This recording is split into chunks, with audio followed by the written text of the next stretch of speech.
Yo, what's happening, people, and welcome back to the Tiki Taka podcast. We are going to hear hot takes, unbiased opinions, and hopefully have a couple laughs along the way. Please, if you are watching, like the video, leave a comment, subscribe to the channel. We're putting the content out every week, even during international break. And for as boring as international breaks are, this is the last one. So, in what's it, only 3 more days? Premier League football's back, and then it's here until March. Yeah, with cup competitions. that's gonna be good. Yeah, and as you can see from the title of this video, we are ranking all of Mikel Arteta's Arsenal signings. But before we get into that, we have obviously, as I've mentioned, had an international break. England have played. England have won twice. Tuchel won 8 out of 8 now in the qualifying. Obviously, won every game. They've qualified for the World Cup, and it's been a flawless start. Some would say. It has. It's almost. I'm done now. I've been done with international football, but now I'm really done. In the sense of like, all right, Tuchel's got 8 games under his belt. We can kind of tell the kind of players he likes. Yeah, we know his 11. Yeah, some of the ones that he isn't quite, sure of trusting, all this kind of stuff. So I'm done with the friendlies. Yeah, I'm done with the Kosovo and San Marino, and like I know Serbia and these kind of guys that they're decent. Yeah. Serbia can give anybody a good game. But for England, where England are now, and the players they have, like back in the day, Serbia when it was Roy Hodgson at even Southgate or whatever, something could happen. But now I just want to see them in the tournament. With the big dogs. Like grinding it out. Or even if they were to play a friendly in March, I don't even know if they're friendly. It needs to be France. It needs to be Germany, Brazil. It needs to be like Spain. I'm done with the pats on the back for beating Albania and Serbia. Cool. But obviously, you only beat what's in front of you. Tuchel's won every game. 100%. This is to the FA who tune in and listen to this. Who anybody on the schedule? Well, they should be listening because when we picked Thomas Tuchel's England squad, we spoke about Morgan Rogers. It's true. Yeah, and we knew what was coming there. And look, you mentioned it there. You've seen enough. You know players that Tuchel likes, doesn't like. Yeah. Players that maybe he doesn't trust. A lot of controversy surrounding him and Jude Bellingham.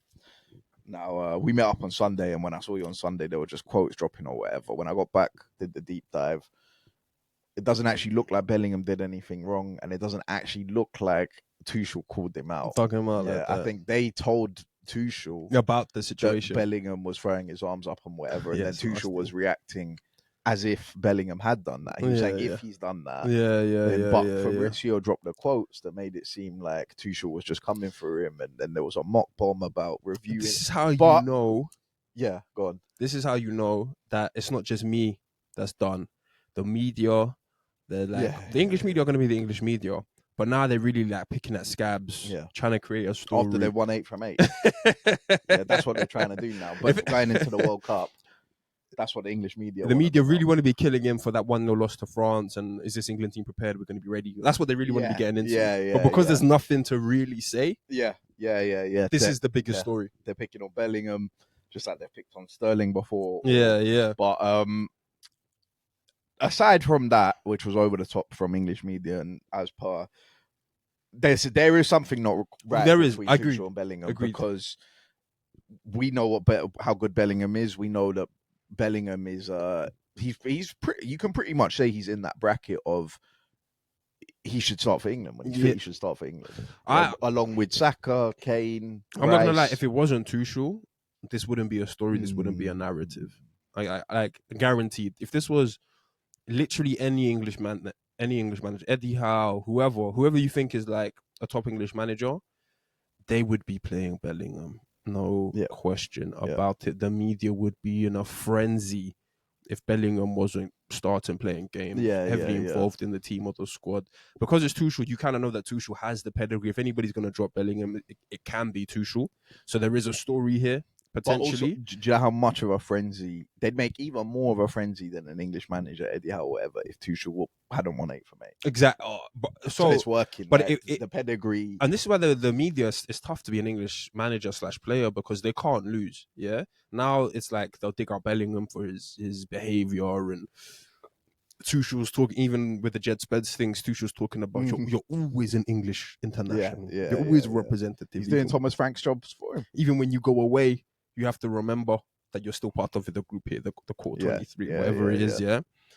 So the media are well, Tuchel's, he's on that vibe, and the media are trying to make something out of it. But honest to God, if it was anybody else, it will be banged. And if Tuchel does lose a game in the very first game, even if he draws a game in the tournament and Bellingham isn't in the starting lineup and Bellingham isn't brought on to have meaningful minutes, if Tuchel gives him 5 minutes at the end, the very first question that the same guy who tried to dig out Bellingham will ask him is, why didn't you play Bellingham? Do you really think you're going to win without your best players? How can we not find a way to get our best players in the team? He'll get bombarded. He'll get killed. He will get killed if England draw or drop a game and Bellingham doesn't play, especially if he's trying to squeeze in, not even a Rodgers, but like, say a Foden, say a Saka, or whoever it might be.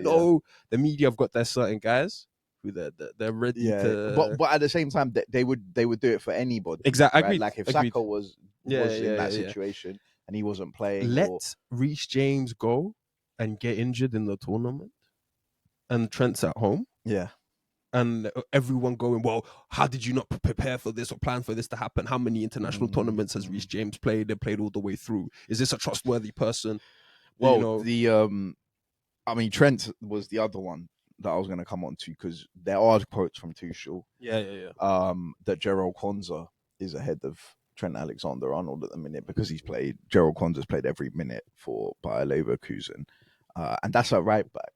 Tuchel's saying he's a tiny bit ahead in the selection, which again, I've always stood on the fact that I think Trent should start for England because I think he's that good. I've always said that. So a bit different, and obviously Bellingham's a lot better than Rodgers, but obviously Rodgers is doing his thing at the minute. Obviously, if Reece James wants to be Thomas Tuchel's first choice right back, that can happen. But the Gerald Kwanzaa and Trent thing, I don't know. Tuchel, I don't know if it's a Real Madrid thing. He doesn't like the Hosselu goals that knocked him out. Yeah, there's a little bit of. It's like setting a marker, just because you play for Real Madrid. I don't know what it is. I kind of look at it the other way. Like, if Kwanzaa's a tiny bit ahead of Trent, having played every minute this season, and it feels like Trent's not played football for 6 months, then if Trent does anything meaningful on the pitch, you should get back ahead of Kwanzaa. Yeah. Like, but has Kwanzaa even been playing right back for Leverkusen? I actually don't know. No one could tell you. No one could tell you how many guys right back. Then how many guys? There's games to watch in the Bundesliga, but I don't know how many. Apart from Bayern Munich, I don't know how many Bayern Leverkusen games there are to watch in the Bundesliga. They've lost who their manager is. They've lost everyone. Yeah. That's important. Yeah. But one thing I want to say about Tuchel is, I'm not sure like if these are even mind games. At first, I thought it was mind games, like the Skelly thing, for example, when he came out and he's like, Skelly's just got to play a little bit more football and da. And at first I was like, oh, that's mind games from Tuchel. He's getting Skelly not riled up, but like he's making sure that I know he likes Skelly. I know he thinks Skelly's, worth taking to the tournament or whatever, but he's telling Skelly, like, start making your way into the, or have a conversation with your manager. Do what you can to. And he did the same thing with Ben Chilwell. He did the same thing with all of these guys. He told guys, find a place to play football, otherwise you're not coming. Yeah. But now I'm like, I don't even necessarily know, like this Trent thing or this Jude thing. I don't even necessarily know if these are mind games or this is just Tuchel just being honest. Like he's just telling fans how maybe he genuinely just does see Kwanzaa a tiny bit ahead of Trent. Yeah. Because Kwanzaa's played every minute. Yeah. I think actually playing games for your club has been a massive thing for Tuchel since he's come into England. We've seen that from his squad selections and Morgan Rogers, Elliot Anderson, played every game. Anderson and Elliot Anderson and Morgan Rogers, both of them seem to be fit every game for Villa and Forest. And they will play every game for Villa and Forest. So whereas Bellingham's had a bit of an injury, Trent the same. And obviously when you're just coming back from injury, obviously Thomas Tuchel's looking at it like, well, I haven't seen you play, and these guys are playing every week, which is going to be interesting because obviously if Bellingham gets another injury back end of the season, maybe comes back with a couple games to go or whatever, it might be interesting to see what Tuchel does. It will be, but I think it's more interesting about the Trent thing because I think unfortunately Jude is too big a name even with another injury, to leave out. Like, you'll take your chances on Jude finding some fitness in the middle of the tournament because of what he'll be able to give you. Yeah. And I know that it's not like Trent's miles off Jude in terms of talent and ability and stuff. But I just personally, I would be so shocked if Jude Bellingham is, considering he was like right next to Saka as England's best player in the last World Cup, dug the manager out, all that kind of stuff. Yeah, I'd be so shocked if, for whatever reason, unless it's just a flat out injury, he's leg is sawn off. If Jude doesn't make it to the World Cup squad, regardless of the form, regardless of the play time, regardless of the whatever it might be, it would be. And Tuchel's capable, but it would be It would be. I would be shocked. It would be a massive omission. But I wouldn't be that shocked if he doesn't end up picking Trent. That's the thing. And Trent, as I say, he's as good with his ability and stuff. But I wouldn't be that shocked if Tuchel doesn't pick Trent at the end of it. Yeah. If James goes and Spence is there and he snags Ben White, whoever. He brings whoever he wants in. Like Livermento's back, wherever it is. Yeah. I wouldn't, because he'll have Walton and he'll tell guys. Well, guys will say, "Well, why doesn't Trent play in midfield?" And Tuchel, well, I have Elliot Anderson and Walton and Rice. Tuchel's not going to play. I have Elliot Anderson, Walton, Rice. Jude, like Rodgers, Henderson seems to be just fully back in the fold. But yeah, look, interesting stuff going into the World Cup. And Thomas Tuchel, he's done his job so far. He's done well. And the real test does obviously come in next summer. But look, we'll move it on to the main topic of conversation for this video. We are doing Mikel Arteta's, we're ranking all of his signings since he's joined the club, doing a tier list, S tier, A tier, B tier, C, D, and F. At the end of the list, what I'll try and do is take a screenshot, because we're going to be formulating the list on like a tier maker. I'll try and take a screenshot and put that at the end of the pod so you can see it in totality at the end. But in the meantime, you'll hear us talk about where we're going to put players. And obviously, look, we never pass up an opportunity to eulogize over Arsenal players. So this is a video that we're looking forward to. If you want to see us do this type of video, if you enjoy it, we can look at potentially doing it for all of Bowley's signings. Yeah, I was going to say there's other clubs. Me and Michael will have to block out like 4 hours to get the list together. Bowley signings. Man United would be good. Yeah, Man United post Fergie we could do. So yeah, if you like this one, you want to see it for other clubs, let us know in the comments. And as per usual, like, comment, subscribe, and let's get into this. So we're gonna go through this in chronological order. Yeah. So starting with Mikel Arteta's first summer at Arsenal, obviously he came in January 2019, but January 2020. Before the 2020-21 season, Mikel Arteta's first Arsenal signing. To be fair, he did make this one in January, but obviously it became permanent this summer. Pablo Mari, who I think has been mentioned on the podcast before when we did the top 10 worst Arsenal transfers. Yeah, he's in there. He was in a couple of people's list. I can't remember if he actually made our joint top 10, but yeah, this is where are we putting Pablo Mari for Mikel Arteta's signings? I'm gonna put him actually as a D. D? Yeah, D. Because why not F? He should be an F. Maybe just because I think he's a nice guy. And I want to save my Fs for like absolutely zero redeeming qualities. Mm-hmm. And I think Pablo Mari wasn't good at all. But and he didn't even really have like even a good stint within the team. Yeah, but I don't even saw the vision. I just saw the like, all right, Arteta wants a left-footed centre back. This guy was playing in Brazil. Yeah, he's Spanish, or wherever he's from. He's playing in Brazil. Yeah. I think he is Spanish. And I don't know. It's tough to argue for it, not to give him an F. He was playing in Brazil at like 26, 27 though. So. And we all know what, and the expectations as well, I think, were very, very low. Yeah, and, he could be in anybody's top 10 worst Arsenal signings. Everybody remembers the Chelsea game. Yeah, I was gonna say that's everyone's last. Yeah, everybody remembers the Chelsea game. There isn't really a good moment, like a high moment for Pablo Mari. But I don't know what it is about putting him as an F. I'm not going to argue too hard against not putting him as an F, but I just feel like he was right below absolutely terrible. Yeah, I'm actually going to agree with you. I would put him in D. Obviously, guys can put him in there. Yeah, exactly. I'm not gonna argue. Like, I'm not gonna he was in a couple of people's list for top 10 Arsenal transfers, and for that video, if you haven't seen it, go look through the channel. It's there. I only asked Arsenal fans. I remember for their lists, so that's coming from Arsenal fans. That quite a few of them had Pablo Mari, but I agree with you because I don't think he's up there with some of the. I mean, these aren't players signed by Arteta, but Mustafi, Yeah, exactly. Socrates. Exactly. I don't think he was like he had some bad games. He just wasn't at the level, really. But yeah, there was never any sort of like real expectation that Pablo Mari was gonna be a guy for Arsenal. So I think D's fair enough. Also, he just didn't really play that much. Yeah. Like guys like Mustafi and Socrates, we had to watch every week. So Pablo Mari in D.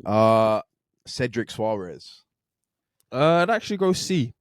Maybe C. Again, C. maybe he came in whenever he had to do a job.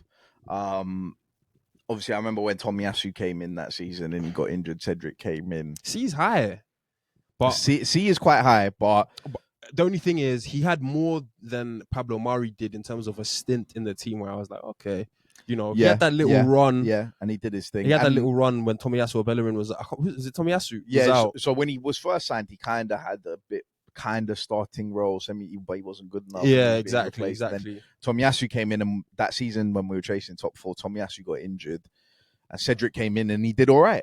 There was 6-7 games where he wasn't the problem. Yeah. And that's a bit more than Pablo Mari had. But then he did reach his limit, Cedric, and then he was. That was his role, like being the second choice right back. When Tomiyasu goes down, you come in, you give us 6-7 games or whatever. There was some Prem experience. It was again, not signed by Mikel Arteta, but a lot better than Lichtsteiner. Someone that we can prove a winner and right back and do a job there. Cedric was... But C does seem high. Right. C does seem high, but one thing we can do, and that's why I think it's good that we've got it up here, is that if we start looking at the tier list and it starts not making sense, like if Cedric's in the same category as... whoever it might be. Then we can move it. But I think at the moment, Cedric's my guy. I think a lot of Arsenal fans will probably want him in D, but he's my guy. If you're saying C, then I'll join you. He's done a bit more than Mari. Yeah, and we could come back to it. We'll reevaluate if we need to. Now, look, this is a tier list for all of Mikel Arteta's Arsenal signings. And obviously Thomas Partey is one of Mikel Arteta's signings. He's on this list for a reason because he was signed by him. And this, obviously, everyone knows what's going on with Thomas Partey, all the allegations and everything going on there. So, but this isn't going to be a championing of Thomas Partey or talking about how great he is or what. This is strictly a football thing. We're just going to talk about Thomas Partey from a football perspective. I echo those sentiments. Yeah. So, Mikel Arteta signed Thomas Partey. I think it was 50 million. Big signing, deadline day signing, got it done from Atletico in the back channels or whatever happened that day. And look, Thomas Partey, when he was fit and he played for Arsenal, he was potentially one of our best, one of the most important players. Obviously, hit a level. But my thing with Thomas Partey is that he was never fit enough for long enough. It always seemed like when Arsenal needed him most, he was gone. He wasn't fit. I agree. So for me, he's got to be somewhere between the B and A, because I agree that he's an interesting case because a large part of the reason to our ascension, and I always said this about Partey, I think I said this on the pod about Partey, like he was a floor raiser for us. As soon as Partey came, we were done with the top 8 finish. We were done competing for 8th place. We were done competing for damn near anything less than Champions League football. Yeah. But I do agree that as much he was a big part in a lot of the Champions League pushes that we've made, like for a lot of those seasons, there was just crucial games that Partey was not a part of. And he would spend like long stints on the sideline. So he's got to be high on the list, because I do actually think, even despite the injuries, he was a player that Arteta maximized. Yeah. Like, I don't think and as Arsenal fans, we knew we had signed a decent player, but I don't think we all truly knew what kind of player we sold. We thought he was like maybe a destroyer. We thought maybe he was more of a destroyer, defensive midfielder, win the ball back, recycle 5-yard pass, Yeah, 5-yard pass, yeah. you know. But Partey had a lot more to his game than just that. So it's tough. I think Arteta maximized him. I think the injuries hold him back from ever getting close to an S tier. Yeah. But I think I agree with your point about him being a floor raiser. I think that's one of the biggest points about Thomas Partey is that he almost kind of elevated the team to another level when he was fit. Like you say, if Thomas Partey was fit, it wasn't going to be a season where we were finishing 8th or whatever. Yeah, we were going to be competing for stuff. So I think you can very much kind of look at Mikel Arteta's tenure, and obviously it was in that first transfer window, but pre kind of Thomas Partey and post Thomas Partey in terms of that first season he came, obviously he dropped the old man of the match performance at Old Trafford, but then there were injuries throughout the year. And then the second season, when Mikel Arteta really kind of started building his team with some of the other signings, I think that from that point onwards, I think you could see how crucial Thomas Partey was to the team for about 4 years. The reason I can't go even with A is the fitness thing. And that's going to tax a lot of other players. it's an issue that come up. Yeah, I hear that. Because I feel like to be an A signing, you can't be a player that isn't there when we need you the most. Yeah, and I hear that. And it's not just that. Like there might be players that had an injury, or it's rare, but there might be players that had an injury for 1 out of the 4 years, and they were fit for 3 of the other years. But for Partey, apart from his last year, he had an injury, like a major injury. Every year. Yeah. Like he would miss at least 6 weeks of football. Do you remember when we played Man City at home that first year we went for the title and the news dropped like an hour before kickoff that Partey's out? Yeah. We had he's the biggest game, the most win. The reason we were chasing the Jorginhos and them was because we knew Partey was going to get injured. Yeah, 100%. So I agree that has to stop him from being an A signing, but at the same time, B doesn't mean that you're not a level raiser. Yeah, for sure. And I do think Arteta maximized Partey besides the injury stuff in terms of his actual just gameplay. Yeah. And I don't think many of us knew Partey had it like that on the ball. Yeah, agreed. So look, we'll put Partey in B. Okay, so next up is Gabriel. Obviously, again, in Mikel Arteta's first window, I think he was signed for 30 million. Man United obviously wanted him. And we all know who Gabriel has become. I think Gabriel has, since then, you could arguably say that now he is one of, if not maybe the best centre-back in the world. Mm-hmm. But he obviously wasn't that when Mikel Arteta signed him. Yeah, Gabriel was easily like the biggest advocate for the S tier. Yeah. As you say, like the brick by brick, year on year, getting better. The fact that Gabriel's only 27, it feels like, I don't know, it doesn't feel like he's older, but it feels like he should be older for how long we've been watching him play football now. Yeah. Like he really came at 22, 23. Yeah. You know, year on year, he's got better. God knows how many games Gabriel has for Arsenal now. It's always the better stories, man. I'm not gonna lie. It's always the better stories when you build your world-class player, or you build your world beater, as opposed to buying them. Don't get me wrong, buying a world beater it feels great. Yeah, it feels good. Yeah. But when you build brick by brick, we've seen Gabriel get rid of his bozo gene. We've seen Gabriel add goals to his game. We've seen Gabriel add whatever you see today.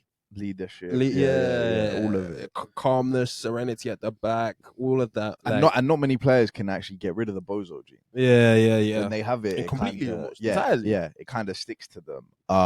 But yeah, Gabriel, like you say, it doesn't really get more S tier than that for Mikel Arteta signings, because when he came, he wasn't ready-made or proven in any sort of way. Yeah, no chance. And pound for pound, he might be the best value signing. Yeah, agreed. That we've made, because he was like under 30 mil or like 30 mil on the dot. Yeah. We spent on Gabriel. He's played a lot of games, and obviously the player that Mikel Arteta has turned him into is one of the best. So look, there's not too much needed on Gabriel, but apart from the fact that he is obviously injured, which obviously we found out earlier today.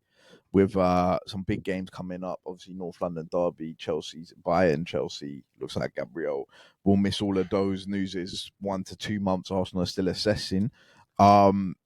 Just in terms of players coming in these next couple of weeks, how are you feeling about that? I don't want to lose Gabriel. Like, to be honest, we have the squad now where someone can come in and do a job, Mosquera or Hincapi.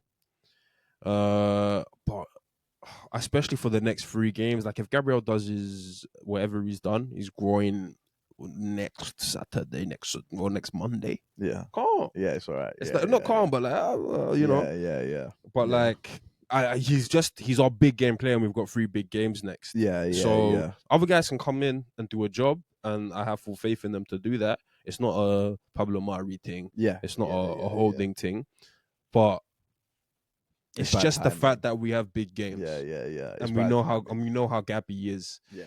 So it's never good. Yeah. But at the same time, I'm like, maybe do it now rather than at the end of the season. Yeah. And be fit then. But yeah, look, that's why we've got the squad depth we do have. But look, back to this Gabriel S tier, not too much more to be said. That one's pretty obvious. Now, the skipper, Martin Odegaard. I've had some interesting conversations on Martin Odegaard on this pod. Some could potentially describe as a flip-flop. No. It means keeping up with the times. Changing your opinion based on new evidence. Hey, we're allowed to do that. That's what you can do in this world. That's what you can do in this world. And the evidence that Martin Odegaard has shown us over the course of his tenure at Arsenal is that he still can be Arsenal's best player. Yeah. Which sounds ridiculous to say, especially coming from me. I've been very harsh, very critical on Odegaard, but again, it comes from a level of expectation. It comes from the fact that he is the captain. But that's not to say that when Martin Odegaard is playing well, he could be Arsenal's best player. And we've seen that. And he's a tough guy to judge because, you know, I do think there's a lot of burden on him as the 10 creative 8, you know, player. He's obviously the captain, so there's additional burden in that respect. But because Arteta is not Pep, and he's not Hansi Flick, and he's not like renowned as this great attacking manager. Even though Arteta's team scored goals last season, we scored the most goals Arsenal have ever scored, and all this kind of stuff. He's just not renowned as an attacking manager. I do feel as if a lot of the in-game creativity make this beautiful, make this exciting, make this, you know, something for the fans to digest. That responsibility a lot of the time falls on Odegaard. It falls on Saka too, for sure. Yeah. But it's been them two, really, for the last 3-4 years. Other guys have come in, stepped up, chipped in, helped out. But if we're talking about who fans consider or who Arteta considers as the mainstay creative pieces, it's him and Saka. And for the 3 seasons, he was all right doing that. I think he was doing that at a very high level. And then obviously last season was atrocious and shocking. And you guys on the pod will know we killed him for several weeks. It was just week after week he was churning out poor performance after poor. Or what I wouldn't, because it's not even necessarily poor performance. It did get to a point where we were like, we're gonna stop killing Odegaard and start killing Arteta. But yeah, it's not even poor. It's maybe not even poor performance, but it's like to his standards, or to what we were expecting of him. Saka's down, Saka's out. You're a key player. You've signed a new contract. You're captain. Yep. You're on the big boy wages. Like, step up here. Yeah. And he didn't do that. So I have Odegaard still as a list player, only because I feel as if for the 3 seasons before last season, he was in the best in the league conversations. He was in the better than Bruno conversations. He was in the You know, he was in all of those conversations. They called him the best player in the league, and Arsenal fans were happy to champion him because he was putting on the performances. Last season is so bad. Yeah. Last season is a real shock to the system that has everybody sort of questioning. It is a big stain. Yeah, like we can't get away from that. Everybody's questioning. Like, for example, if Odegaard had started this season on the same sort of trajectory as he had started last season, everyone's like, bro, cut our losses. Let's take 60 million Jan. You know, let's see what we can get for him. Jan, as is here now type stuff. Let's move over. But this season is a big big season for Odegaard. It's a big season, and I thought I thought he wasn't as bad as he was. He wasn't as great as he was 22, 23. He wasn't as bad as he was last year. The way he started the season, and obviously the injuries, it's really tough to make a judgment. Yeah. But I still think for the work that he's carried out for Arsenal over the last 4 or 5 years, even considering his price, I still think he's one of Arteta's better signings. And I think, as I said to you, even particularly so because of the potential wilderness that we would be in if it wasn't Odegaard. If it was a Buendia, if it was potentially a Maddison, if it was maybe our, if it was even a potential sort of Smith Rowe extension, more responsibility on Smith Rowe. Yeah. I just don't really know if Arsenal would have had as good a seasons as we've had, because he has been a mainstay for us and he has been at a high level. But I agree that he's not been Gabriel. There's certain guys that are just clear. We don't need to talk down on their name. Yeah. I think Odegaard's not in that group. Yeah. I think that's the thing with S tier is that, like you say, it's clear. Like unanimously, that's an S tier signing. Now, Odegaard, I think, is a tricky one because I'm in between A and B, but I do think I'm going to give him A. Yeah, it's just last year was bad. It was dark. Yeah, so. But if it wasn't for last year, he could be S. Yeah, which is a bit mad, right? Which is why I think I have to settle on A. I can't put him in B. So I would say A, but I think a lot of Arsenal fans, and I've seen other people do this sort of video, and a lot of Arsenal fans in the comments are saying that he should be an S. As a captain, as someone who came to the team, as someone who, like all the things you said, I think he was a floor raiser, right? I think he took us up, maybe not as much as Partey, but still very much, right? Like you say, being the 10 in Arteta's system. I think a lot of non-Arsenal fans would have him in the S tier. Probably, yeah. I think a reason why a lot of Arsenal fans might have him in A, potentially B, or whatever it might be, is because there was an emotional attachment to what we thought we were going to be getting from Odegaard and what we thought was going to be our year to win the league. Yeah.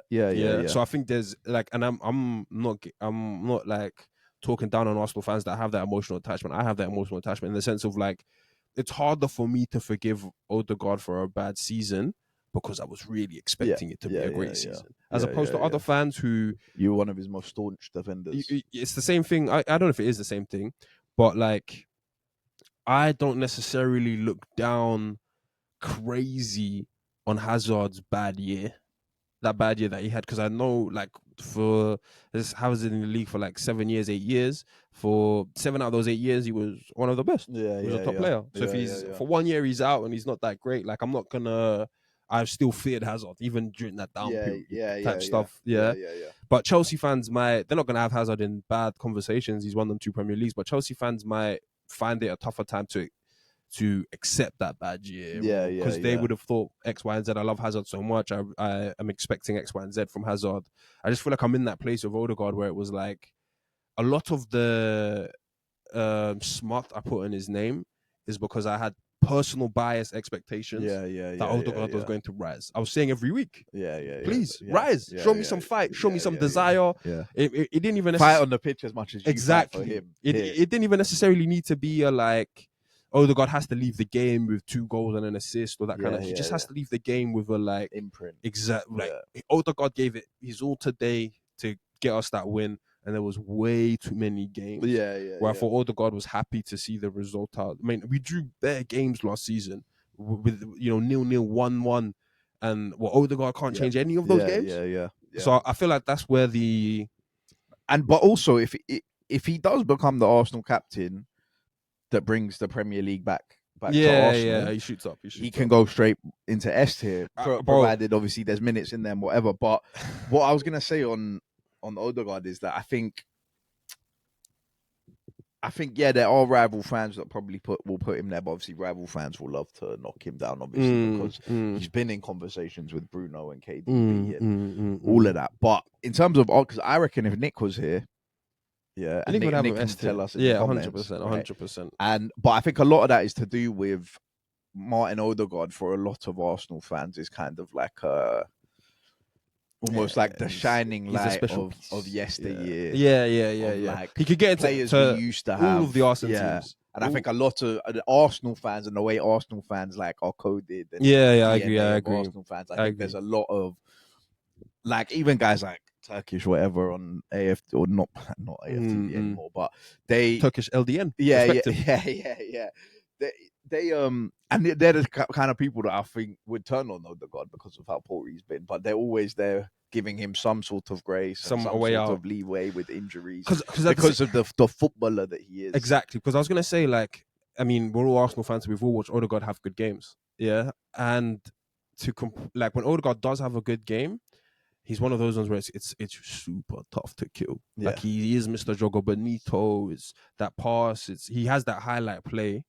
That makes you go wow, that makes you want to pay to go and see him live or to get the ticket or whatever it might be. So it's super tough to kill that player.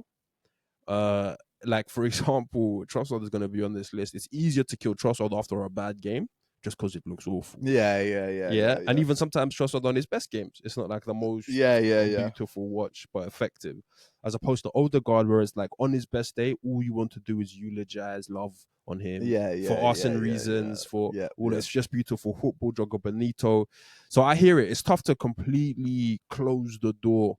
Because he fits in with those Santi, Riziki. Because when he does ball, when he does have that one good game, it's going to be it's not just us. It'll be Gary. It'll be Jamie. It'll be. You know. I mean, I remember when I said that it'll be Roy Keane. They'll all be like, he was player of the season, PFA player of the year. He's been the best player in the league. I was like, I think Odegaard's been great. But I wouldn't go that far. They had him in straight in KDB conversations. Even I was like, Gary was like, I think he's been better. But that's the thing. So you can't really say too much because you're never too far away from that game. Yeah. You know. Well, last year we were, but there's I not like you say for the 4 years that Odegaard's put in, I can't just knock him down because of last year. Yeah. Even though it was bad, so I think it's A. Yeah. And I think if last year he'd put up just somewhat a decent year, I think he could have been made. As I say, it's not the numbers; it's just how the games were panning out. Yeah. And him in those games. Yeah. Like games are going by, and it's like Odegaard's happy to let this game go by. Yeah. Yeah, there wasn't really an intent or like I am the guy. Yeah. Like we were seeing when Odegaard was out and Saka was there. But look, Odegaard goes into A for now. Runarsson, Alex Runarsson, the goalkeeper. Straight on first F. Zero redeeming qualities from Runarsson. Yeah. This is why I had Pablo in the D. Yeah. Because even though Pablo wasn't good, left-footed. Look at where we are now with Gabriel and the left-footed centre-backs, and sometimes you have to crawl before someone else can run. All this kind of stuff. But with Runarsson, I mean, we spoke about Pablo. Everybody's last memory of Pablo. I think everybody has the same memory of Runarsson. Morris free kick. They'll go straight into his hands, and he basically goes through his hands with the help of himself into the net. And Runarsson is man, he's just such a symbol of the fire we've been through with our goalkeepers. And he wasn't even a starting keeper. So to be that bad as a backup keeper, to immediately not be good enough to hold bench. Yeah. A club like he just it looked like he'd won a lottery or lucky ticket to play for Arsenal. Man, I forget our goalkeeping coach's name. But he was in a mad one with Runarsson, and he was gone. Yeah. Within it might have been 6 months, honestly. He was gone. That was the only game I think we saw him play. And obviously that tells it all. So look, you know what? Normally I'd say for backup keepers it's harsh to put him in an F, but zero redeeming qualities. There was nothing I can say that helped us. Like it just like you say, to know immediately that this guy cannot be a backup keeper for Arsenal after one performance. Shocking. All right, up next, Willian. Another player that I think made the Arsenal fans' top 10 worst transfers. Yeah, he should make every Arsenal fans' top 10 worst transfers. Yeah. Started off well, 3 assists against Fulham. We all remember that day, good days.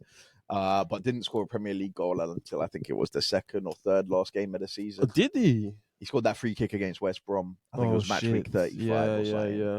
That was his only Premier League goal for Arsenal, which makes him better than someone else. No, Willian's an F. Willian's an F. He does have to be an F. But we can, like, at the moment we've got one in each category. We can rank them within the category. Yeah, within the categories. Yeah. Willian was really bad, like really bad. it's the whole Chelsea thing. It's the whole lack of goals, lack of assists. It's the whole coming on a big money contract. It's also the whole like termination. By November, we were all like, yeah, this is a mistake, and we still have 6, 7, 8, 9 months of the season to go. Chelsea have pulled one over on us. Yeah, again. no, and yeah, I mean, it was also just the Arteta of it all. I'm not gonna lie, that hasn't been like Arteta really stood by this one. Yeah. Or like he really advocated for Willian. He was coming out with some crazy comments. Yeah, he was really happy to bring him on. You could tell, and I don't necessarily hate the vision. Yeah, but the execution, the whole Chelsea thing, the money thing, the standing by it. Oh, there is zero redeeming qualities from Willian. Reece Nelson would have been better and just promote anybody from the ranks. He gave us nothing. We talk about Chelsea sleeper agents. Yeah. We always mention Petr Cech, and Petr Cech is the biggest top. But he's not far off. 100%. Like, and the Fulham game is even like, it's 3 assists is 3 assists, but it's not the Fulham of even today. Yeah, like this is yo Fulham. This is like we're still happy to go down this season, Fulham, because we'll just come back up next season and then we'll go down again. So this isn't even like a tough place to go. Sturdy. Those are valuable, vital 3 points. That's everybody eats, sun is out type Fulham literally. game. It was opening day of the season. You feel me? Look, I agree. And also the photos of Willian, I still don't know to this day if they were AI generated, but he looked very unfit. Yeah, and I think it's also compounded by him going to Fulham and having a semi-decent spell at Fulham. He really just didn't work at Arsenal. Yeah. And obviously then he wanted to leave. The club wanted him to go. He forfeited his money so which a Brazilian. Right? Yeah, and that guy that Arteta stood 10 toes for. So look, but I do think above Runarsson. Yeah, of course. I do think he's better than Runarsson. Okay, look, we're talking backup keepers. You're talking about keeper problems. Matt Ryan. I think this keeper coach. I think he played once for Arsenal. I remember playing at Villa Park. It was a scramble after Runarsson. Yeah. But he's better than Runarsson. Matt Ryan was. He was terrible. Yeah, for a backup goalkeeper, I wasn't mad at it. You know what? There isn't actually much to say about Matt Ryan. But he barely played. Exactly, he barely played. So where does that mean we put him? If they barely play, because there are some other backup keepers. I think. Do they just go to C? Do they? No, I'll keep him in the D because I wouldn't say that there is zero redeeming qualities for Matt Ryan. As you say, he wasn't Runarsson. He wasn't like a complete no. Yeah. But he barely played. He didn't really add much to the squad. Yeah. I'm sure if you brought up his name, Arteta would be like, who? Yeah. I said, well, sorry, who? So, okay, fair. So what, D then, yeah? Yeah, D for me. All right. Big one. Interesting one. Ben White.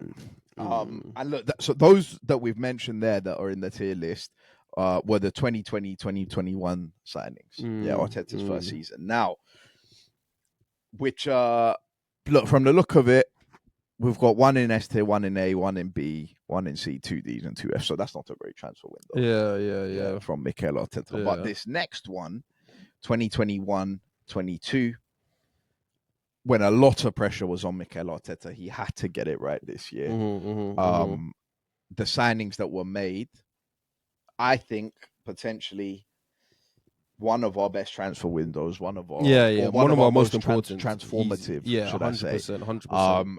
And to start that off was Ben White, £50 million, heavily criticized for the price tag at the time. Now Ben White's been amazing for us. Ben White's been unbelievable. He's done 2 jobs, centre back, right back. I was saying when Ben White signed, just put him next to Gabriel for 100 games.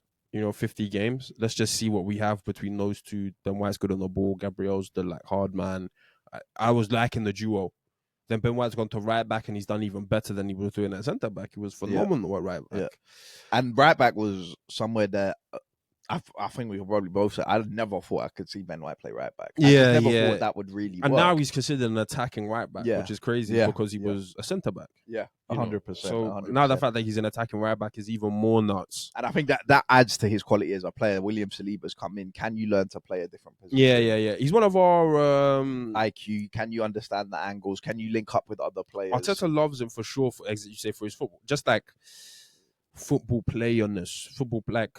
You know how Arteta likes to break down the pitch into five-a-side. The 11, it's all into just like five-a-side games. Ben White is one of those guys where it's, he can make up any square. He can make up any five-a-side pitch on the 11-a-side pitch. And if he needs to combine with Odegaard and Saka, calm. If he needs to combine with Partey in midfield, calm. If he needs to combine with whoever. It's easy for him. However, I don't know why I'm hesitant to put him in the S tier. Like, he has had some injuries, but he has played through some injuries as well, which needs to be mentioned. I think, look, like I was saying to you off air, Ben White hasn't lost his place on the pitch. Yeah, he hasn't. Which I think is maybe a slight difference. And this isn't to say that he's above or below or on the same level as Martin Odegaard, but technically, Martin Odegaard hasn't lost his place on the pitch because Mikel Arteta keeps picking him. Yeah. But we know that Martin Odegaard's performances on the pitch have warranted him losing his place. Whether that was Ethan last year that we wanted minutes from, whether it's Eze now. Ben White, I don't think we could ever say that for. And like you say, that period that has led to him being out for a while was because he was playing through injury during a time when a lot of other Arsenal players weren't fit. Yeah, I agree. So I agree because I think S is a bit difficult. Exactly. I think S is a bit difficult, but S has to be beyond reproach. There's damn near nothing we can say. He's bare minimum A. Bare minimum, yeah, agreed. It's only one of those two for me. Yeah. But then it's also difficult because I love Ben White. I think Ben White is top. That year, that season, second half of the season, when guys were talking about Odegaard as the best player in the league, I thought Ben White could have been Arsenal's second best player. Yeah, he was balling. But can we give Ben White S if we haven't given it to Odegaard? No, I think it's tough. Especially as I said, the burden put on Odegaard. I feel like Ben White, we just said it, he had to play but two he positions. Has been kind of flawless. Like everyone says about Ben White, he's a bare minimum 7 out of 10. Like how many teams, if you could tell a Chelsea, United, Liverpool, whoever, drop 50 million on this guy, he'll be fit 80% of the time, because that's probably what it has been for Arsenal, and he will never drop below a 7. All of those teams will pay that 50 million. Agreed. But I still think it makes him an A. And it's tough. It's very harsh. But I think for me, the Fs and the S's has to be like, you can't even wiggle your way up or down. You're just firmly in that group. And I think, like you say, it's unanimous. There's not a conversation really. And I think Ben White has, and I think you'll be very hard pressed to find someone that doesn't like or love Ben White as an Arsenal fan. But I think it'd also be hard pressed to say that Ben White's been more important than Gabriel's been for the 4 or 5 years that Arteta's been here. But Gabriel is like SSSS. Exactly, but that's and I hear it. There might not be many other S's. There might be one other, 2 other guys, but I would feel happy and confident putting Ben White in the A. And I think only because as well, as much as he hasn't lost his position on the pitch, he hasn't been able to gain it back. And I don't really know his injury status. Seems as if it's like, I don't know. Like he'll make an appearance, and then he'll be at the team sheet for a week, and then he'll come back and he'll make an appearance. And to be fair, it's a valid point because you can't really go in S. Similar thing to Odegaard, to be honest. Odegaard can't go in S right now because forget about Mikel Arteta. Us as Arsenal fans don't know if he's in our best team, so he can't really go in S. But that argument for Ben White's sake is. It's not as much as it's fair, harsh. It's nasty. Yeah, it's harsh. We know what the guy is doing and what he's done for us. And he is still one of Arteta's better signings, even when it's all said and done. Yeah, he could be in Arteta's top 5 best signings and not be in the S category, because Arteta's done wonders with guys like Saka and Saliba who he didn't have to sign. But I just feel for Ben White as if. And there's still time. I don't know. There's still time to change his not legacy, but there's still time to change his fate. Because say if Timber goes down and we're back to Ben White classics, you know, It's just it back looks in the it looks memory looks again. even better Yeah, because it's like, well, he just is this player full stop. Yeah. You know, there isn't any. You know, Agreed. so I'm happy. I'm comfortable to put him in the Who A knows, for man? me. Maybe Ben White's the centre back that comes in. If there's a shift or whatever wants to happen. Could easily But yeah, be. look, I agree. We'll put him behind Martin Odegaard, yeah? Yeah. Yeah? Okay. Yeah. Next up, Aaron Ramsdale. Now, like you said, we're This talking is an about goalkeeper interesting one. signings and how poor goalkeeper signings have been. This is an interesting one. Now, Aaron Ramsdale came for, I think it was close to 30 million, 26 with add-ons.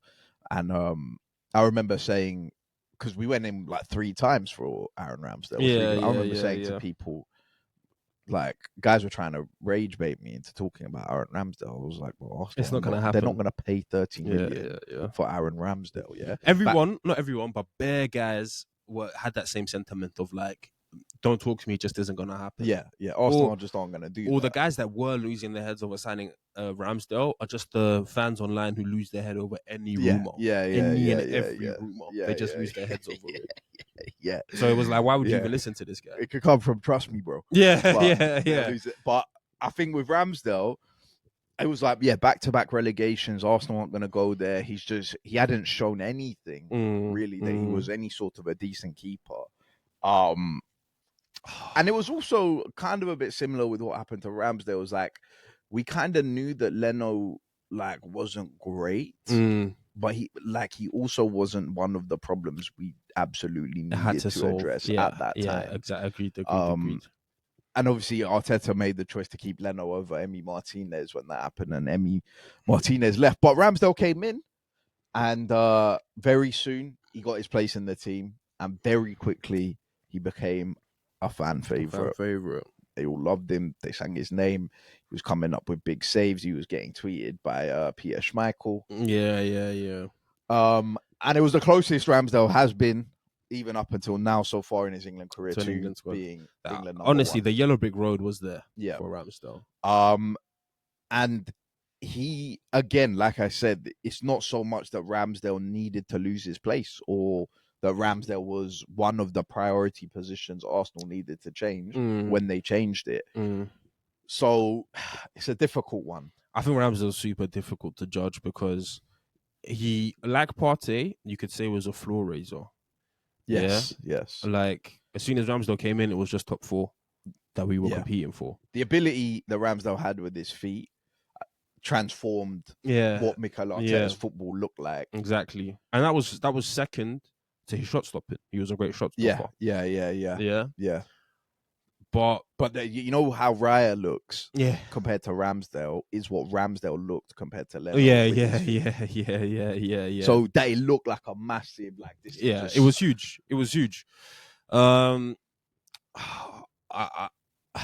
It's funny because it's a stopgap. At the time, I'm not gonna lie, I wasn't the biggest fan of Ramsdale, but I wasn't the we need to change Ramsdale. Going into the summer that we bought Raya, loaned Raya. You were always waiting for Ramsdale to be. I was waiting for him to I thought it needed to be done, but I wasn't like it needs to be done this summer. Yeah. And it's kind of a weird one with Ramsdale because I wasn't the most confident in Ramsdale. There was a lot of games where shots are going in and stuff's happening, and I'm like, can he get there? Yeah. Or biscuit wrists, he's got there, but somehow that's still just crept in. Or Ramsdale has this thing of like letting an easy goal in and then making a world class save. Yeah. So it's like, maybe has he cost us a goal but saved us a goal, or does that just even out? Is he just But I think the more and maybe this is unfair to him. I think we also have to, because we're talking about expectation with guys like Odegaard and whatever. Surpassed expectation. We thought Ramsdale was just going to be an absolute scrub. I didn't think he was going to get a place ahead of Leno. And like you say, he came in and we were a top 40. No, he's floor raiser. That was credited to other guys. There has to be a bare minimum level of respect. And as soon as Ramsdale came in as well, we I guess it was part of the whole transformation of the window, but we stopped losing to like the Leicesters. And there was bare teams that used to, in our dark era, used to get one over on us. Yeah, Ramsdale used to come in, we just stopped losing. You feel me? But the more we've moved on from the Ramsdale era, the more I'm like, man, like I don't know. It somehow makes him look worse. And I guess Ramsdale's it's been unfortunate because he hasn't been able to move to a decent club and have a full season where he's the club's number one. He goes to Southampton again, gets relegated, and it's partly his fault. You know, Yeah. But I don't know. The more, and it's not fair to judge. But we're not judging that, exactly. Right? It's not fair to judge Ramsdale on Raya's success. This is a Mikel Arteta Arsenal signings tier list. So for what he's done for Arsenal, I'd have him as a. It's between B and C, man. So I think the thing he did with Ian Wright when he's talking about that's killed how him. he gets. I think that killed him. That's killed him. Yeah, I get distracted. Yeah, that's killed him. He tried to keep me focused. I also didn't like the selling of Ramsdale for less money than we've bought him for, even though he was a significantly better player. Yeah. Like that for me still pisses me off, and I get it. Ramsdale chose to go to Southampton, so Arsenal have to take less money for whatever reason. Yeah, but I don't know how much more you can get other than 30 million. We were talking about that summer. We were like, which teams have the money to spend 25 plus on a goalkeeper? Yeah. But I don't, just as a transfer in general, it's tough because, as you say, he's come. He's surpassed expectation, given us 2 good years. But if he goes into C, Cedric has to drop down. Yeah, because I hear that. He's not on the same level as Cedric. Maybe a B is fair. Yeah, I'm not mad with a B. Top 4 finishes aren't anything to be sniffed at. Despite his mistakes, despite whatever, he was getting us top 4 finishes. And those mistakes weren't at Arsenal, whether that's because he's facing less shots or whatever is irrelevant. He's at Arsenal. They weren't as prominent or as frequent as they were before he came to Arsenal. Yeah, 100%. And after he left Arsenal. 100%. Like, we still saw some mistakes, but I also don't think he cost us maybe a title, but I don't think he cost us anything really. Like, he had his mistakes and all of that kind of stuff, yeah, but I don't think he cost us a title. I don't think he cost us, like... We can't say that. Yeah. I don't think he cost us, like... But essentially what we were aiming for. And we were aiming for a title, but not like, I don't know, you know, not really. He didn't cost us a title, but I think we knew, me and you, that it was going to be difficult to win the league with Ramsdale. I mean, if your keeper comes out and says he's not concentrated, he struggles to concentrate. And there was kind of towards the latter part of Ramsdale's Arsenal career a feeling amongst the fan base of like, well, Ramsdale can make a mistake. Yeah. Which is never somewhere you want to be with your goalkeepers. The Brentford game? Yeah, when he kicked it with... But that was after... I know, there was a lot going on. That was the only one he played because Raya was on loan and... there was a lot going on. Yeah, that one, yeah. But that mistake was crazy. Yeah, I think fair to put him in the B category. Yeah. We'll put Ramsdale in B because I don't think he can go any higher than that. And I think C might be a bit harsh based on just what he's done at Arsenal. Yeah. Next up, a guy that was on the desk. His photo is actually here. Fucking grab it. Tomiyasu. Yes. Turned 27 recently. Happy birthday, Tomiyasu. Happy birthday. An avid listener as well, I'm sure. 27. I know, it's crazy. It's crazy. One of the first guys that was on the desk. Again, interesting one. Because... Came and changed our lives. We've taxed Partey with injury tax. Yeah, I mean... Yeah. And look, nobody in this list is going to get more injury tax than Tomiyasu. But before we get to that, like you say, changed our lives. Let's talk about the positives. We had Bellerin and Tomiyasu. Same thing on the expectations thing. I remember that fucking... Carve. Yeah, exactly. Yep. Talking about how he's a mistake and no one knows what position he plays. And he was offered to every club. Yeah, no one wanted him. And they all turned him down and Arsenal snatched him. Yeah. And he, as I say, changed our world. Tomiyasu came in and he already had the technical level. He seemed physical enough. He seemed to have the IQ. I mean, Arteta still raves about him. Yeah. Like, he talks about... Tomiyasu has made 2 mistakes in his Arsenal career. Like, defining mistakes. The pass to KDB, which was not even a pass to KDB. He's just latched onto it. Yeah. And the red card at Crystal Palace, which I still think was harsh. A red card. I still think it was harsh. Yeah. It was 2 yellows and it wasn't a second yellow. You know, but... Other than that, Arteta would go on and on and on about how Tomiyasu just doesn't make mistakes. Clean cut. You can always trust him. in terms of the fundamentals and everything like that, he was spot on. Yeah, 1v1, technical Loved ability. him. Complaining across the back four. Yep, we saw him play left back. Yeah, always happy to fill in and do a job. And if it was like a player ability list, he'd be very high up there.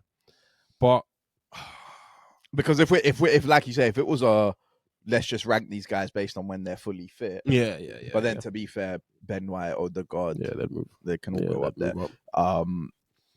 Now, but the injury thing is mad because it's every season. It's exactly, without fail. Exactly. Like, I don't know how many appearances Tomiyasu has for Arsenal. Yeah. And it was long injuries. Yeah, but it was never like he's out for a week and he's back next week. He's out. How many minutes? Remember that last season he played how many minutes? Crystal Palace. 5 minutes. Like it was the Crystal Palace game last came season on before Southampton. Yeah. Played 5 minutes and then that was it. That was it. Again. I mean that's literally all season. I mean, that was the last bit.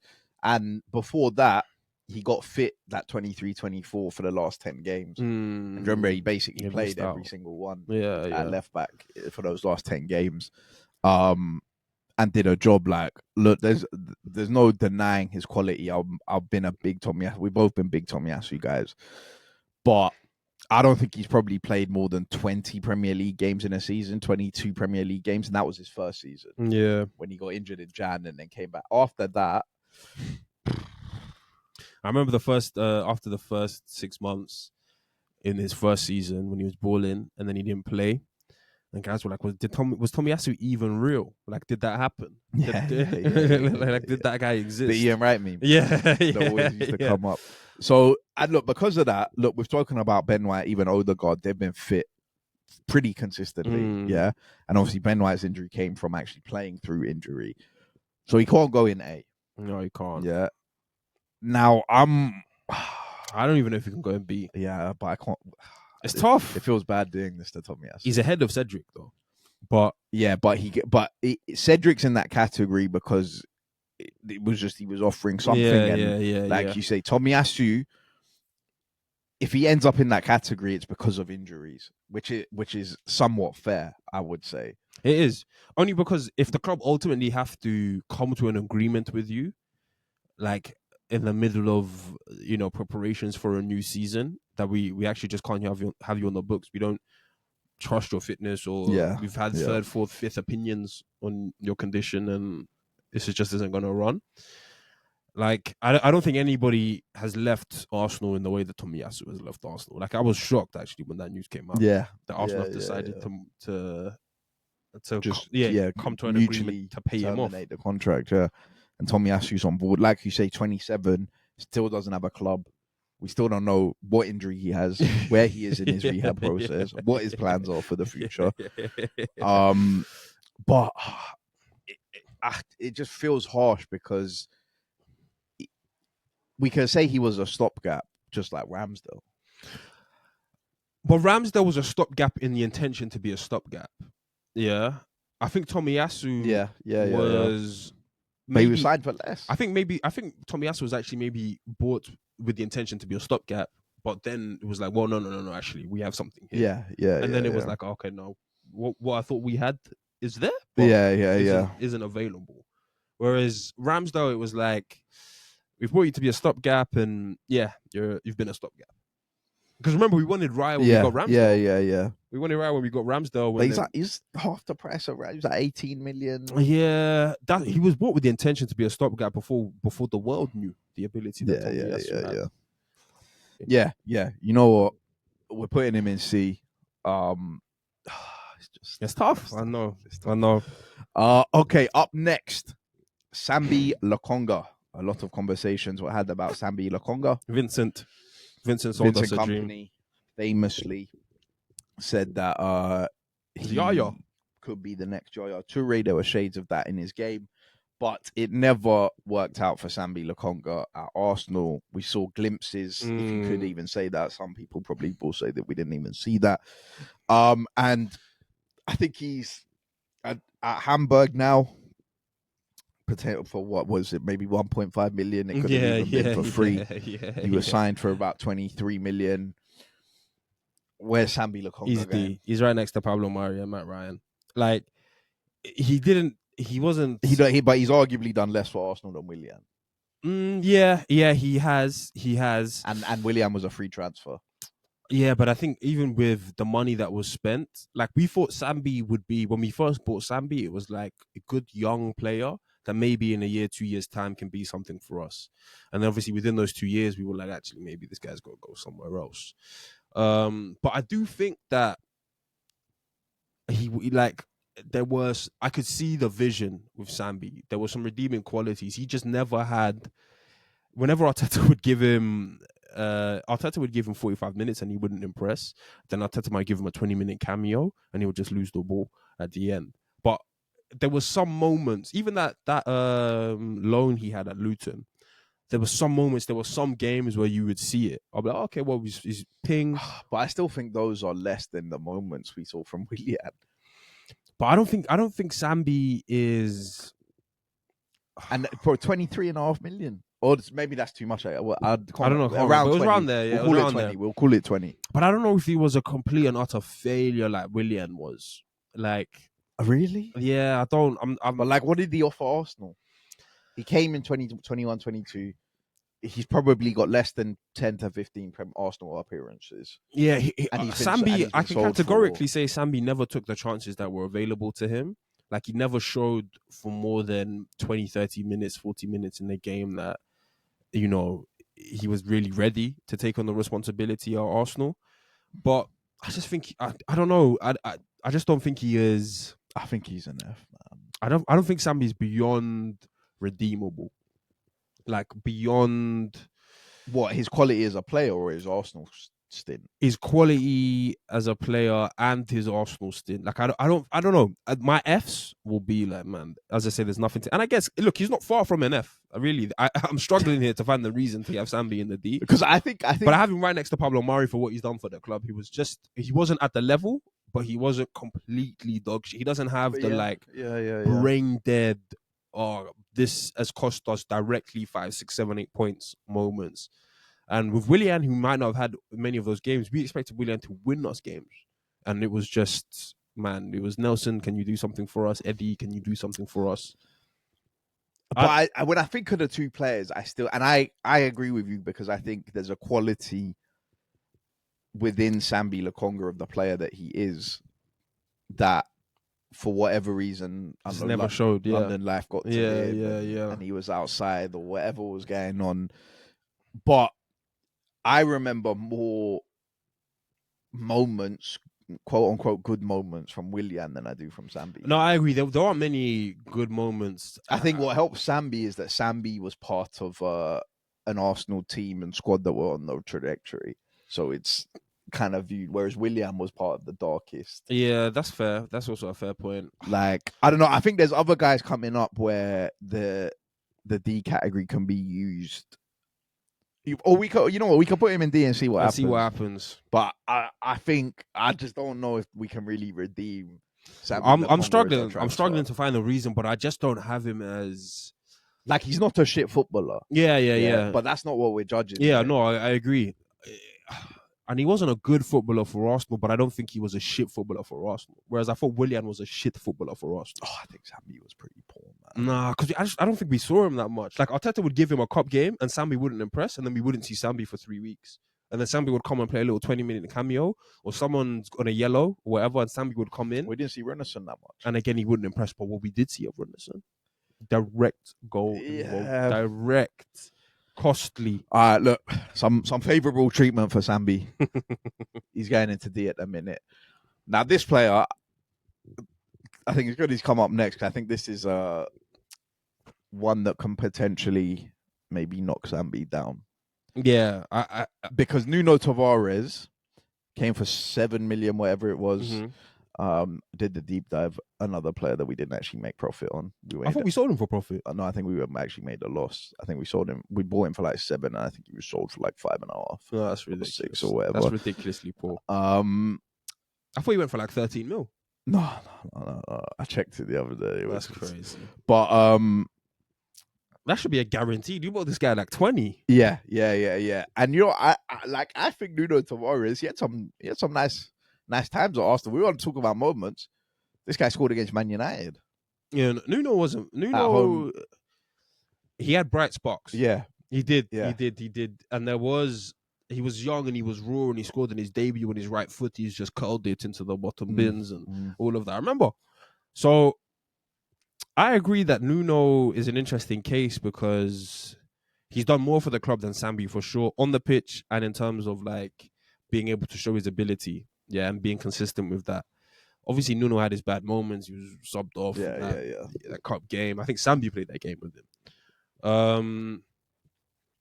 I'm surprised we didn't sell him for some money for a profit. I really thought he would have gone. You for know what? a Let me profit. just check that. Maybe I was looking at another player, but yeah, go on. I think that Nuno Tavares. Yeah, he might knock Sambi down because I think he's a D. I think he's with the Pablo Maris. I don't think he's with the Cedric Suarez's and the Tomiyasu's. I think that's a bit too much. Yeah. For Well, him. yeah, I mean, it's just killing me. Cedric Suarez and Tomiyasu's. But that's how the list is. Yeah, look, so Tavares moved to Lazio via 5 million. Gunners negotiating a hefty 35% cut of any future sale. Maybe Sambi is an F and Tavares is a D because that might be harsh on Tavares, but because Tavares versus Cedric, Tavares versus Cedric is an interesting one. Tavares is a better player than Cedric was for us in the team, except Cedric held it down. That's a semi-important part, even though ultimately. Even though ultimately. Yeah, Martini got injured as well. Yeah, he did. 21, he did. 22, yeah, and he did. Tavares had to come in, and it wasn't great, but it wasn't terrible. Or does this maybe mean that Cedric's too high? No. Cedric's where he needs to be. But C just feels high for Tavares. I agree. So I think D is probably fair. I think D is fair, but I think we probably shouldn't be in the same one as Sambi then, right? Like, I think he's definitely been a better Arsenal signing than Sambi. He has, but is it on the thing of like he's a better Arsenal signing than Sambi, but he's just in the same bracket but higher up? But then there's a transfer fee of 20 million for Sambi, and they were actually, like I said, he scored against Man United, bro. He can be above Sambi in terms of categories for that alone. Or left back the goal against Man United. He also gave away a penalty in that same game. But yeah, I think that, when Nuno Tavares burst on the scene at Arsenal, he was restoring the feeling.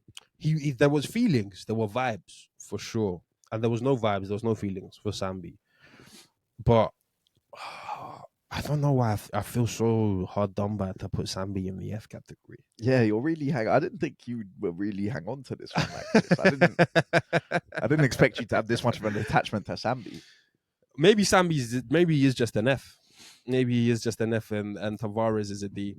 Well, you know what we'll do? Yeah, we'll put Tavares in D, and at the end we can come back and see how it shakes out.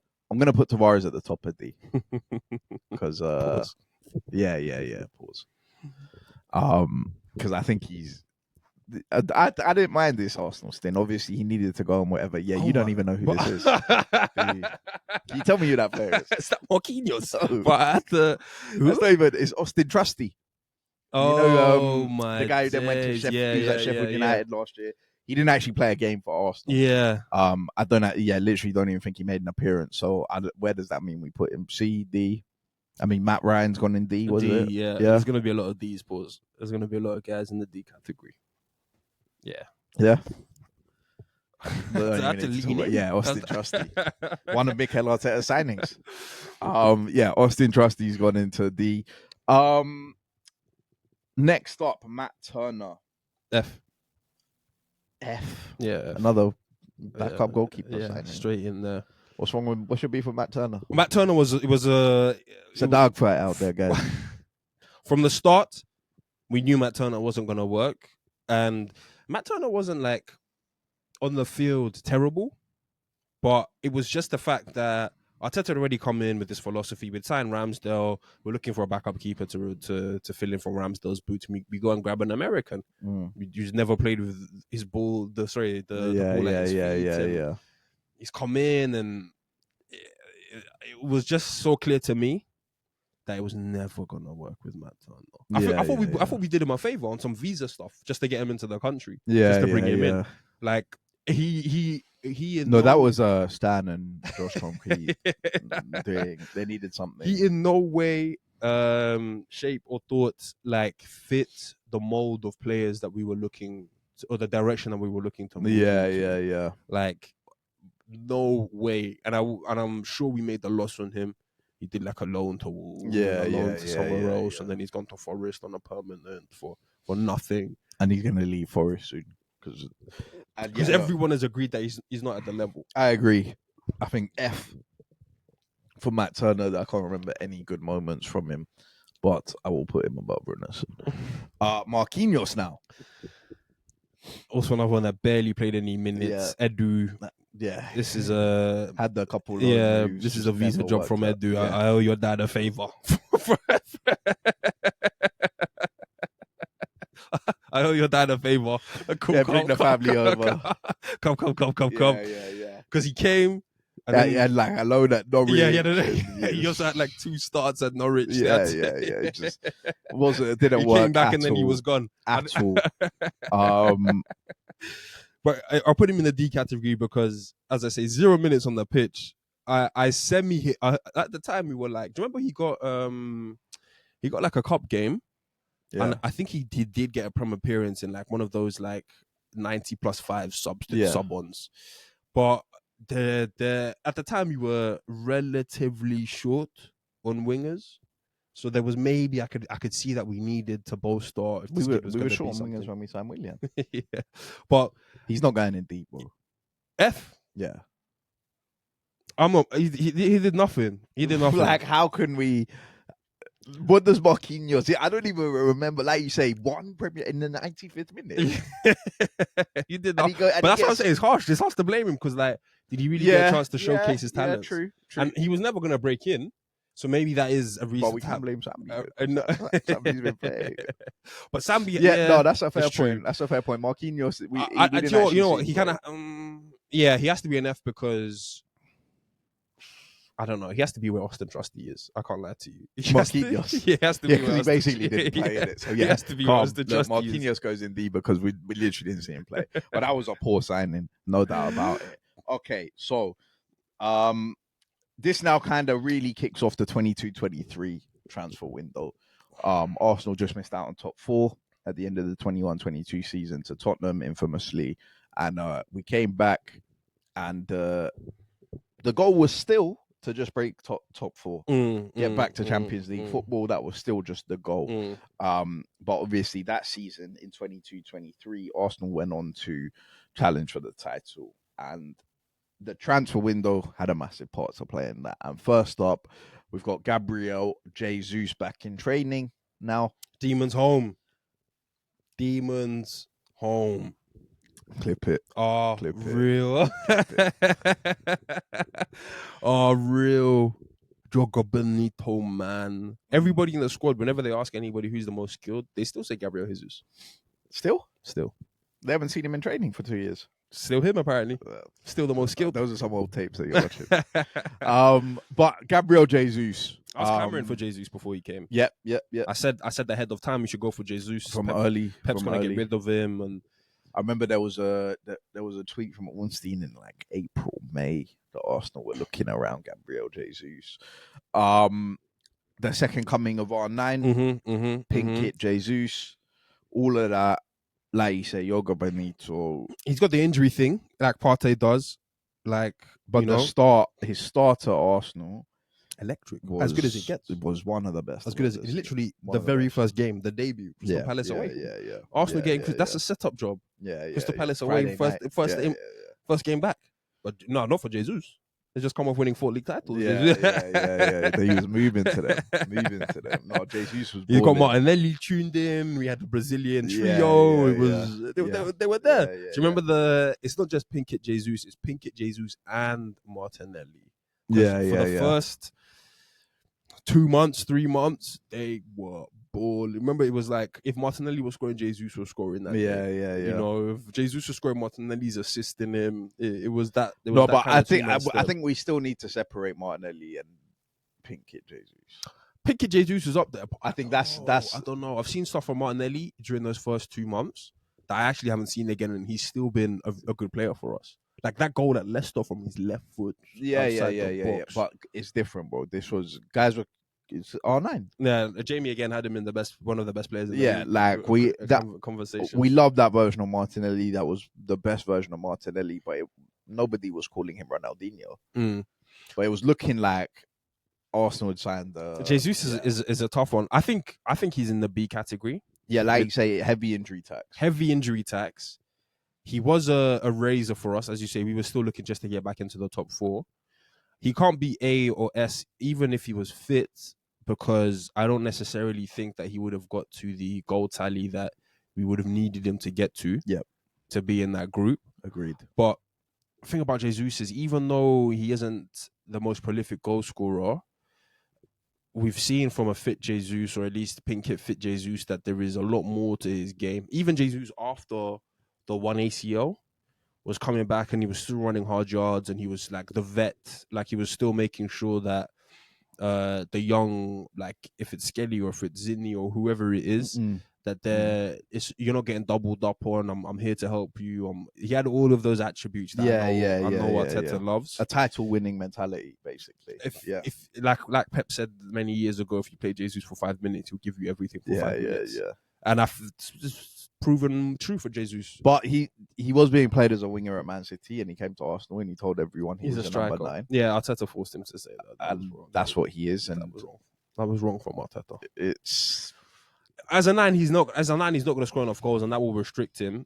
He had the ability to be a good sort of not squad depth, but like perennial starter for us. It's like if Jesus is starting, we're not complaining. If Jesus is the first person off the bench, we're not complaining. But the injuries, man, they ruined him. They hampered a lot. Yeah. And I don't know what to expect with Jesus coming back. Even though Demon's home, I don't really know. Well, you've been telling me I don't really know what to expect. I just know that if Jesus scores, we don't lose that game. And when Jesus scores, it's the feels, the vibes. It's tough to quantify that. Those unbelievable vibes when Jesus scores, and we have to factor in he was Mr. Champions League for us for a while. Yep. He was the guy for us in the Champions League. It's between B and C. Yeah. I would have him in the Bs. Yeah. The C's maybe injuries. I don't know. 2 ACLs is like maybe he is right in there with Tomiyasu and stuff. But when he's given us more game time than Tomiyasu. Yeah, and when I look at he's given us more contribution than Cedric. And the Tomiyasu one is tapped because we can sit here and tell the audience what injuries Jesus has had. Yeah. I'll tell you what injuries Tomiyasu had. I still don't and know. And it's not that Tomiyasu wasn't like trying his hardest to get back onto the pitch. I know he was. It's just his character. But with Jesus, like we literally got the documentaries. We saw Jesus give everything to get back, only just to. No, we know Tomiyasu was there. I said that. We know. Yeah. But with Jesus, it's like we were with him on the journey. Tomiyasu just disappeared. I told you, Jesus is doing that because he's worried guys are forgetting about him. But Tomiyasu wasn't worried about that. He was happy to be forgotten. He's just focused. Tomiyasu it was like he's after 6 months, it's just the hills of Tokyo. Yeah. That was the mountains of wherever. No, like the caption was nothing. Bicycle football. No. It was a wellness retreat or whatever. That's like where are? This is right before match day. Tomiyasu, where are you? You know what? Look, I don't really want to put Jesus above Tomiyasu, but I think he's there. But Tomiyasu literally played 5 minutes last season. Right? If Tomiyasu had given us a month of football last year. I could have pushed for him to be B, but he played 5 minutes. And Jesus was part of obviously Zinchenko as well, who we're going to talk about. Part of really sort of like building this mentality and like letting everyone else in this Arsenal team know that we can go and there's another win level. the league. We can go we're not just a top 4 team. He was a big part of that. So you know what? For that, look, let's compromise. Yeah. For now, we can revisit at the end, but we'll put Jesus in B, but we'll move Sam B down. Okay. Yeah. Okay. You get Jesus in I'm B. happy with that. Okay. I'm happy with that. All right. And if at the end it looks harsh on Sambi, then we can move him back. So Sambi goes down to F. We'll read it out at the end just so everyone knows as well where each players are. So next up, Fabio Vieira, currently again at Hamburg. I think he's on loan. He's probably going to end up going for free or less than $1 million. We bought him for 30 million. I actually think he's an F, man. Provide competition for Odegaard. I actually think he's an F. But he did have some good moments. And he did have some good moments, and he is a good footballer. I know that, Fabio Vieira. But the reason I say he's an F is it was so out of nowhere. It was so like Arsenal fans were shocked when the bomb came out that we were going to sign Fabio Vieira. And it just really didn't work. It just really not. I don't know. It's tough because his performances weren't awful, but he wasn't able. Even if he was to go back, I remember we watched some of the games. The beginning of not last season, but the season before, 23-24. He was the GA man. Yeah. He had cameos, and remember it was Rice, Vieira, and Odegaard. Yeah, he was the GA man. But as a signing, this was a failure. Like this, he was never able to nail down a place into the team, be it right wing, be it as a 10, be it as an 8. When he played, he would play all right, which let me know that there was a player in there. But he just never was able to kick on. It was maybe more frustrating for me than Sambi or Tavares or whoever it was. And we spent quite a bit of money for him, and I think he's gone for free. Yeah. You know, and he just couldn't.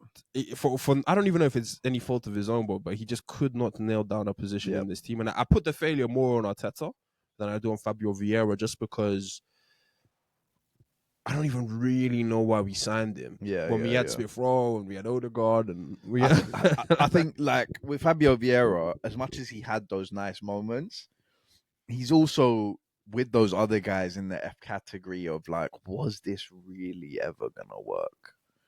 Like, yes, he had some nice moments. Yes, we were riding the Fabio Vieira train. If you go back, check the early episodes of the pods. Like Michael said, GA guy. We invested a couple stocks, but really, and obviously hindsight's everything. But you look back, and I just don't know if that was ever really going to work. And I agree with you that it's more on Arteta. It's more on Arteta than it is. Really what we were needed. Like how good is he? When we already had an Odegaard, yeah. Smith Rowe was bubbling up. So it's a bit harsh because he had some nice moments, but I think price tag everything. I think it has to be F, right? Yeah, 100%. And even when they sent him back on Porto, he needed to have a monster year like he did before he left, and that it didn't happen. Yeah. I don't even know if he got back in the Porto team, really. Yeah. Next up, Zinchenko. Again, similar sort of thing with the Gabriel Jesus in terms of the mentality that he put into the team and everything. And that first year he was at Arsenal. Caviar. Unbelievable. Caviar. I've never, literally to this day, I haven't seen something like that. And guys, I think I'm talking about something crazy. Agreed. 100%. Like I'm talking about Ronaldinho or Neymar or Vinny. It was literally as if we were playing 3D chess. Like Arteta had taken us to a different. The football that we were watching that season, because of Zinchenko, was, it was just like something that I don't think I might see again. I have him in the D category though. I have him a good 2 positions underneath Jesus. I need there to be a clear distinction between those 2 signings of who was the better of the 2 signings. Despite Jesus' injury because Zinchenko has those 2.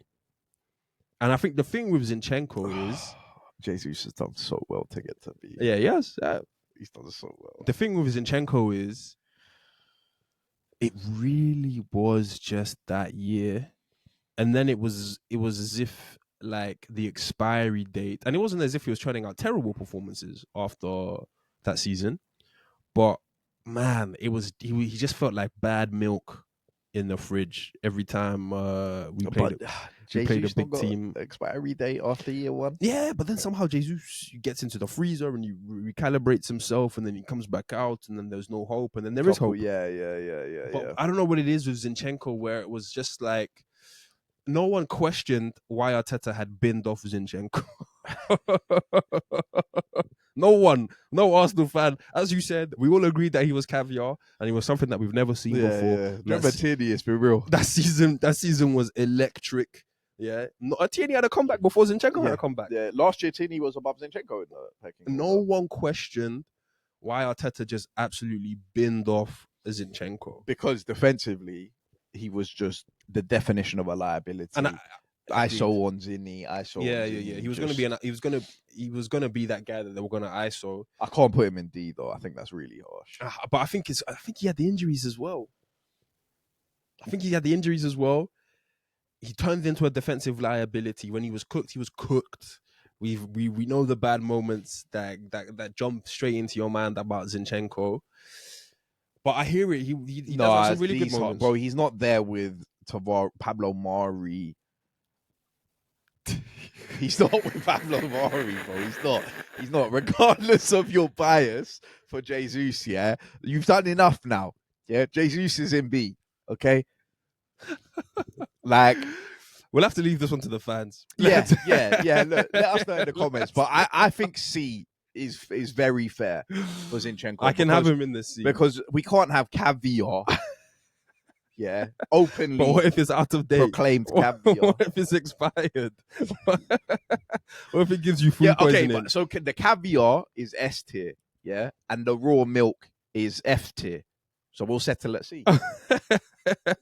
That's valid, no? I can only leave him at C just because it means that Jesus is still ahead of him. But now, I think things. I think things will shake up differently as we add more people to the list. And Zinchenko, Jesus might drop, bro. Zinchenko should be at the very top of the D list, the very top. But no, but he's there for sure. Is he a better signing than Cedric, bro? No, don't do this. I think the years. I think Caviar's not better than Cedric. I think if we actually tallied up Cedric's good games and Zinchenko's good games, it's not the same. I think we'd be shocked. I think we would be shocked. Bro, that 22-23 season, there might have been 34 good Zinchenko games. No, he hasn't played 34 games. Zinchenko played 23, 22. No. That first season, he was fit a lot.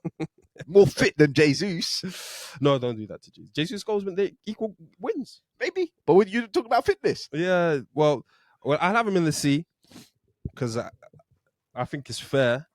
But Zinni, I'm not sure. All right, Zinchenko's in C, which I think is fair. It's probably where his Man City compadre should be. But yeah, it is what it is. I don't know about that. Leandro Trossard. Yeah, he's an interesting one.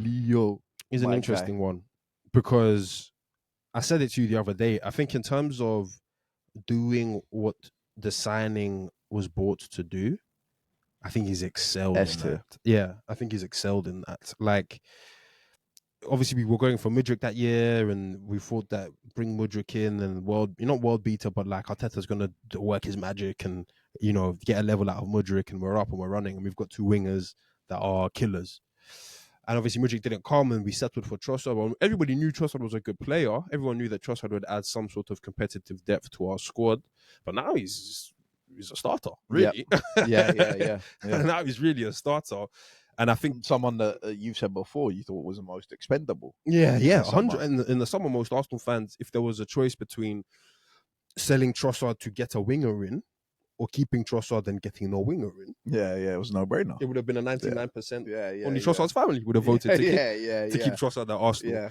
So it's actually kind of now tough. He's a starter. Exactly. It's kind of tough to judge him because, I think they were saying the other day that like there's only like 5 guys that have more goals and assists than Trossard since he joined. This is Premier League. This is not even just Arsenal. We want to talk about injury tax. Gabriel Jesus has played 62 Premier League games for Arsenal, and he was signed 6 months before Leandro Trossard. And Leandro Trossard has 102 Premier League appearances. Yeah. So he's played 40 more times in the Premier League. It's a season. right? There's Literally a full literally, right? And but fair enough, Gabriel Jesus made was meant to be. Thomas Partey had injury tax as well, so he can be there. Trossard, we've spoken about this off air. There's not a player on this list that has less injury tax than Yeah, Trossard he's because he's super literally never available, injured. super fit. He's or maybe one other player that we'll get to. He's always fit, which and like you say, big goals. Like he's more than massive he's done goals. way more than what we paid for. He's done way more than what we expected from Trossard to still be doing it at this time after 3-4 years at Arsenal, whatever it is. For me, it's a minimum A. Yeah, minimum A. I agree. Yeah. It really is the debate on the A and S thing. And it's very difficult to put him in S because he's not an out and out starter. But I agree. when you do kind of look at the signing and the price tag and what it's culminated to and what Trossard has given to Arsenal Football Club, It's serious. I think there's an argument. I said Gabriel, to be fair, bang for your buck is the best, and I think he still is. Yeah, but it runs him close. And that's saying a lot. A lot. As I say, specifically because Arteta didn't buy Trossard to be this like Trossard Saka. That's the 2-man step. Yeah, Trossard was always meant to come in and chip in with goals, and if someone's injured, he can play several positions and just be competent. But he's serious, and the big games and the big goals. How many different positions has he played for Arsenal? False 9, he's done 10, it all. Left he's done wing, it all, right and he's wing. also downloaded the program. He's on the tracking back thing. Yep. As you say, he still maintains his fitness whilst doing the tracking back thing. He'll go away for Belgium or come back. We never even watched Belgium games to wonder if Trossard's going to be injured. Yeah. And he plays for Belgium. He just comes back and he's fit. And he's ready to go. So, I think as a signing, completing your purpose, certain guys have been signed to change our world. Certain guys have been signed, just to keep us running. I think Trossard, man, I'll put him in the A for now. And the other thing with Trossard, which I think just gives him a little bit more kind of like restores the feeling, is he's a January signing, and Arsenal notoriously don't do any half decent business in January. It was Dennis Suarez, Kim Kallstrom. Just they don't do any half decent business, and Trossard was such a shrewd, such a clever signing to snap him up in January, pivot from Mudryk. He's beefing De Zerbi. The Trossard all goals and assists comp that will drop when he's done. Will feed me for so long. It'll be like 20 minutes. Yeah, will feed me for so long. So look, I think I would love to put him in S because I appreciate what Trossard's done for Arsenal a lot. But I think it's fair having him next to Ben White. But I think A, because those guys we said also on the yeah. So look, Trossard's gonna go in A, potentially even the top of A, but I'll leave him there for now. Next up, my soldier, my guy, Jakub Kiwior. Yeah. Now we're having some serious conversation. Should I just put him in A at the top of A? No, hey. But Jakub Kiwior came in that January, 17 million. Didn't really know anything about him. I don't think anyone really did. Came in towards the end of that season. When Rob Holding, we just knew that Kiwior has to be better than Rob Holding. He held it down for a bit, did all right. 23-24, when Zinchenko, like you say, it was just banished. Shadow realm. Kiwior comes in from the Jan stretch, and we all remember what Kiwior did in that Jan stretch at left back. Yeah, it's part of some of our biggest wins. Yeah, we used to. He went to the Etihad. He played big teams at home, Liverpool. And we used to have conversations, and I used to say, Arteta's telling Edu, do not think about selling this guy. Like, I've trained this guy. He's got the Premier League experience. Kiwior came out and said that. I was under no pressure to leave the club. Yeah. Because Arteta knows how valuable that guy. And I'll throw it back. I always say John O'Shea. The John O'Shea's to come in, to have the Premier League experience, not drop below a 6 or a 7. And at any point during the season, Kiwior was always fit. Yeah. He was always available. And obviously last year, the highlight of Kiwior's Arsenal career, two Real Madrid games, Mbappe and Vinny still in the pocket. I like Kiwior. I like Kiwior quite a lot. But yeah, man, he stepped up to the plate big time last year. Yeah, even the PSG games, he did all right. Yeah, I agree. I like Kiwior a lot. He of all the backup, centre back, left backs that we've had, besides this current group, like the Rob Holdings, as you've mentioned, like Mustafi Kolasinac, Squillaci, Sylvester. Yeah, Like go back yeah, over the years. Kivior's right there at the top of the list, underneath our top two guys. Yeah. I don't think every fan will feel that way. I know a lot of fans have mixed feelings on Kivior. Some of them can't get the Bayern Munich game out their head. But I think the Real Madrid one changed a lot of their did. viewpoints. Where does Kivior rank in Arteta signings? Because I don't know if he was as important as a Partey, Ramsdale, Jesus, but he was better for me than Cedric Suarez, Zinchenko. Yeah, Like the thing with Zinchenko, is he had that great, but the fall off is just like it's off a cliff. It's Looney Tunes. It's like a Fabinho. Yeah. And I always use Fabinho as I've never seen a fall off like that. No. And Zinchenko went from, we were saying he's the best left back in the league. He lied about his age from young, and it just caught up with him.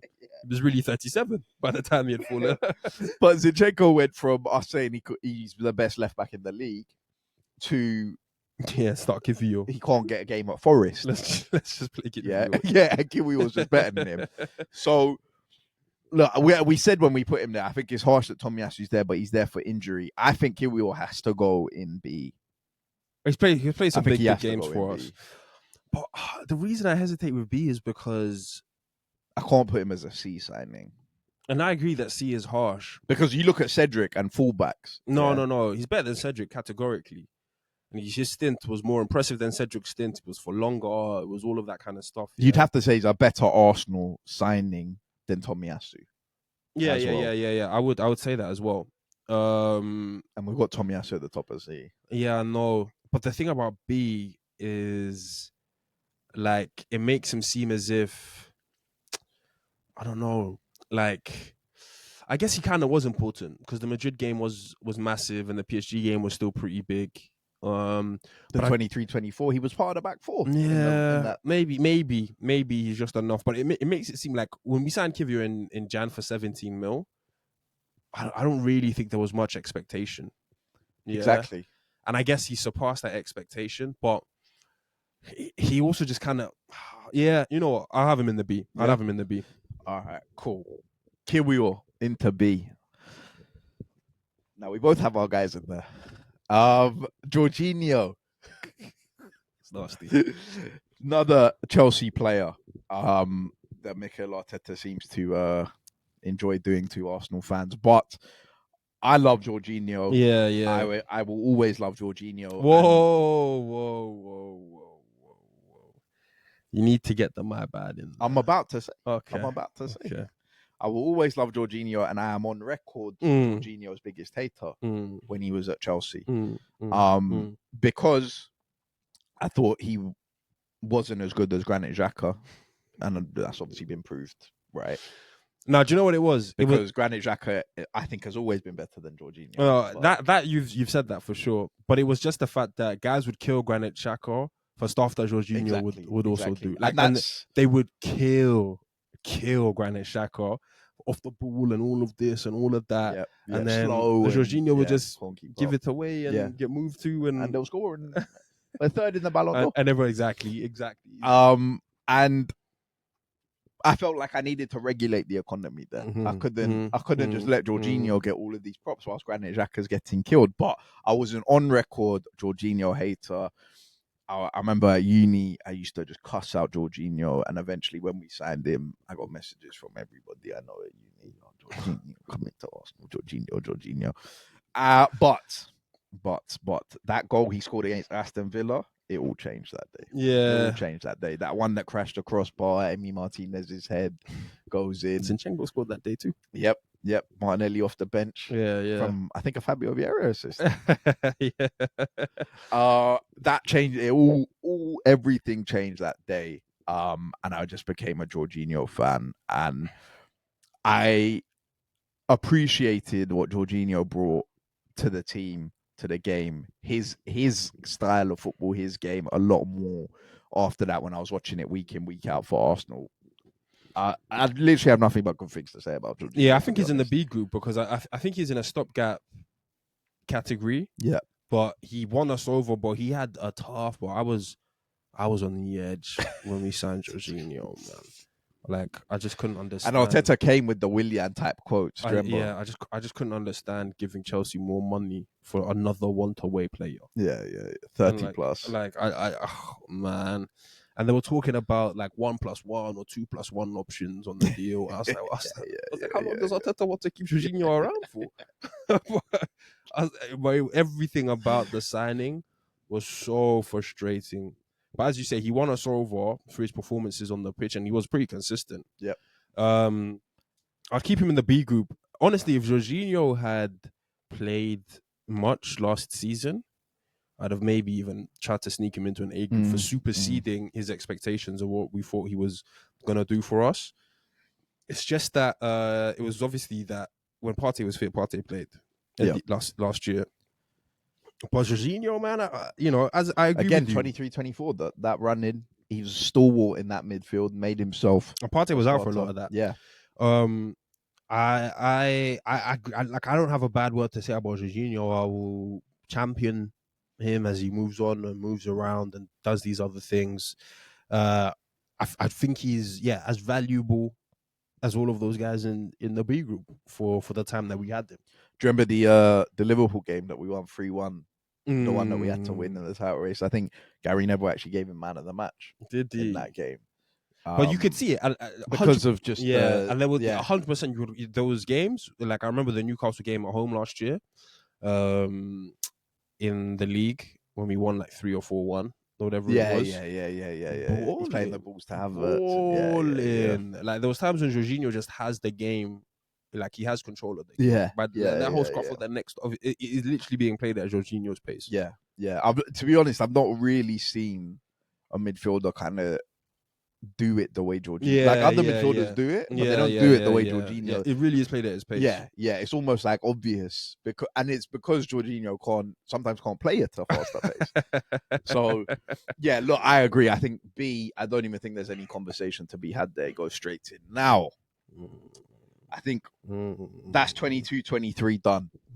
Right. So at the end of the 22-23 season, we lose out on the title to Man City. 23-24 is a massive transfer window for Arsenal Football Club to let Arsenal fans know what is the plan here. Are we happy with top 4? Are we just going to be a top 4 team, or is there some ambition? Is there some are we really serious? Are we really we've just come close? And we could get there again. Are we really going to want to do this?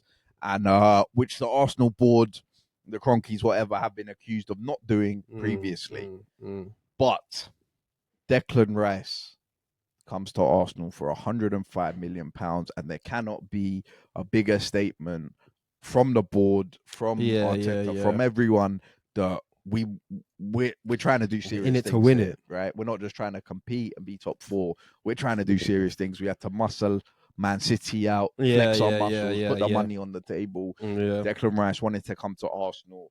And I think undoubtedly we can talk about him obviously and what he's done, but undoubtedly the second S-tier signing for sure of Mikel Arteta. I don't even know if there's much to say about Declan Rice because I'm sure the fans that are watching this have watched us, eulogize about it. Like whatever you've heard us say before is going to apply now. I just think for the Declan Rice thing to cement his S category-ness, for me, it really is just the fact that no one needs to mention that Declan Rice was £100 million. Yeah, and it gets mentioned a lot, but no one really uses it as a stick.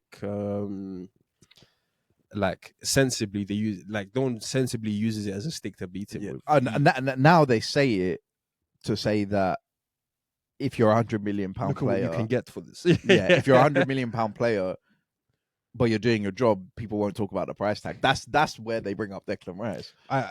And I think that is that says it all, man. Because £100 million, we know the scrutiny that comes with that. We know the scrutiny that comes with £72 million. Yeah.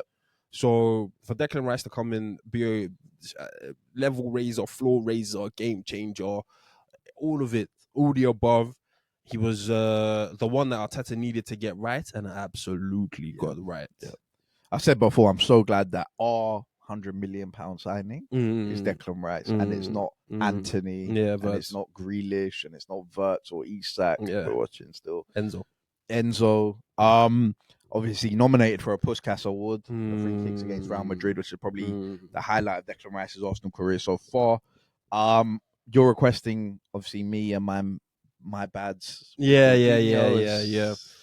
I think the thing with Declan Rice is I was never really wrong. I'm sure. We can't do that. It has to be said.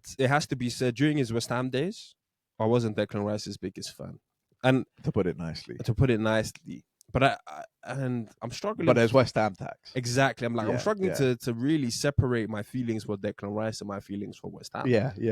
Like he was Mr. West Ham. Yeah. And I hate West Ham. Yeah. So I had to hate Declan Rice. Yeah.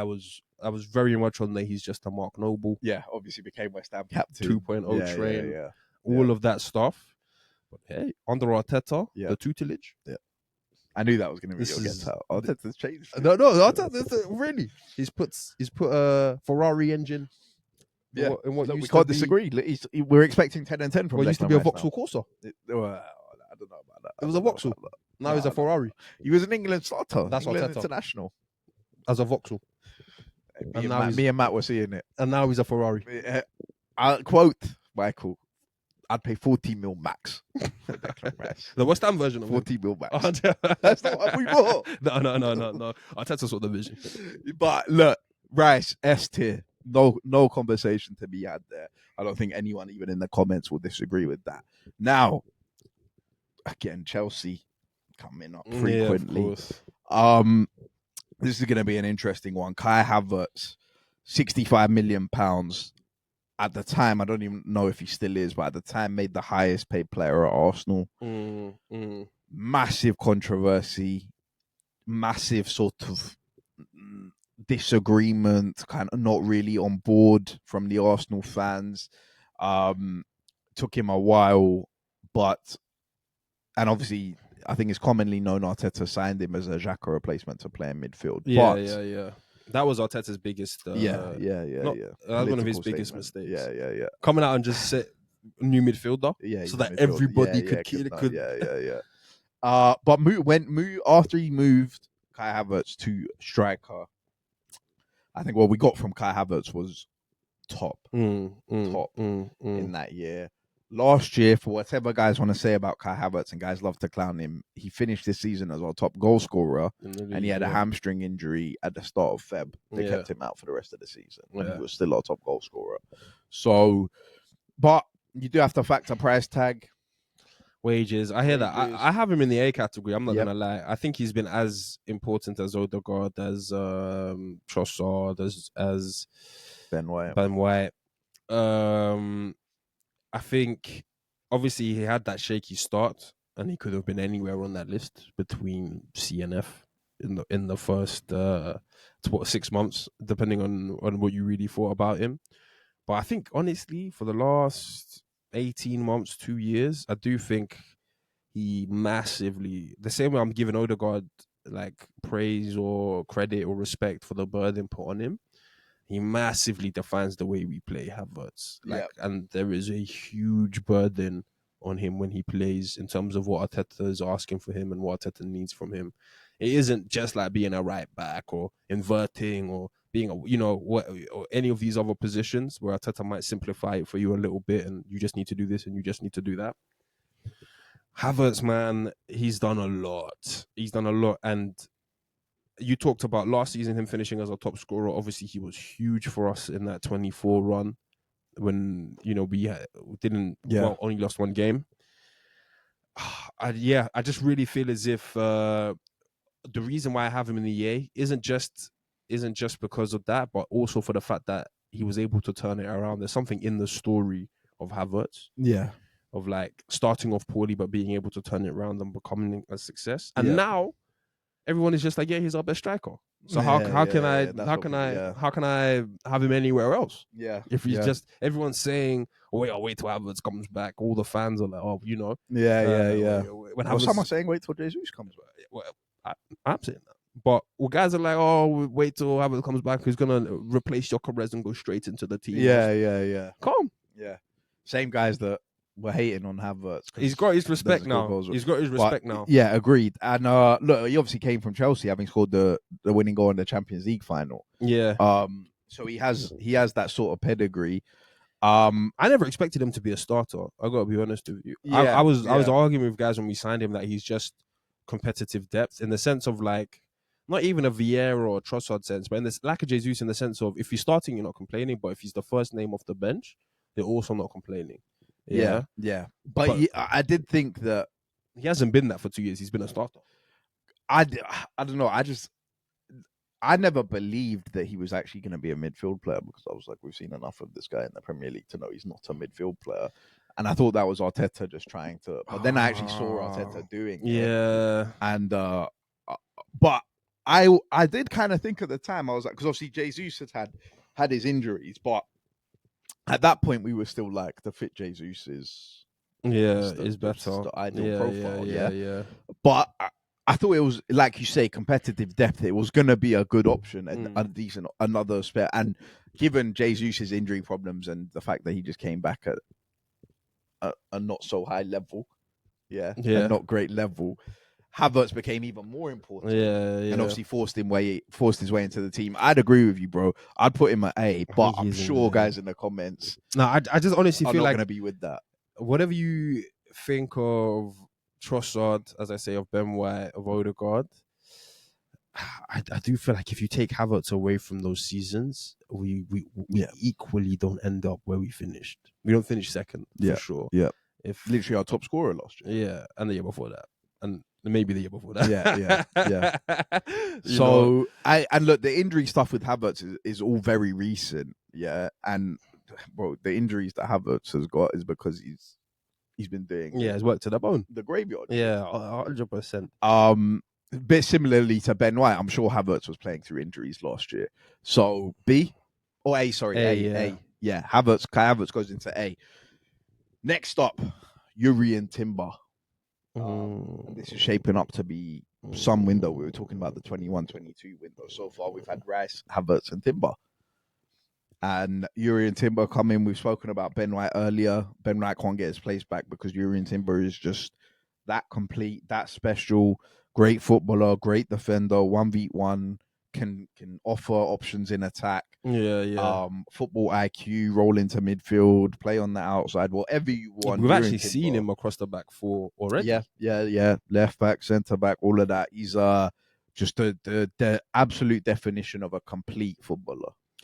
Yeah, bro, echo everything you've said.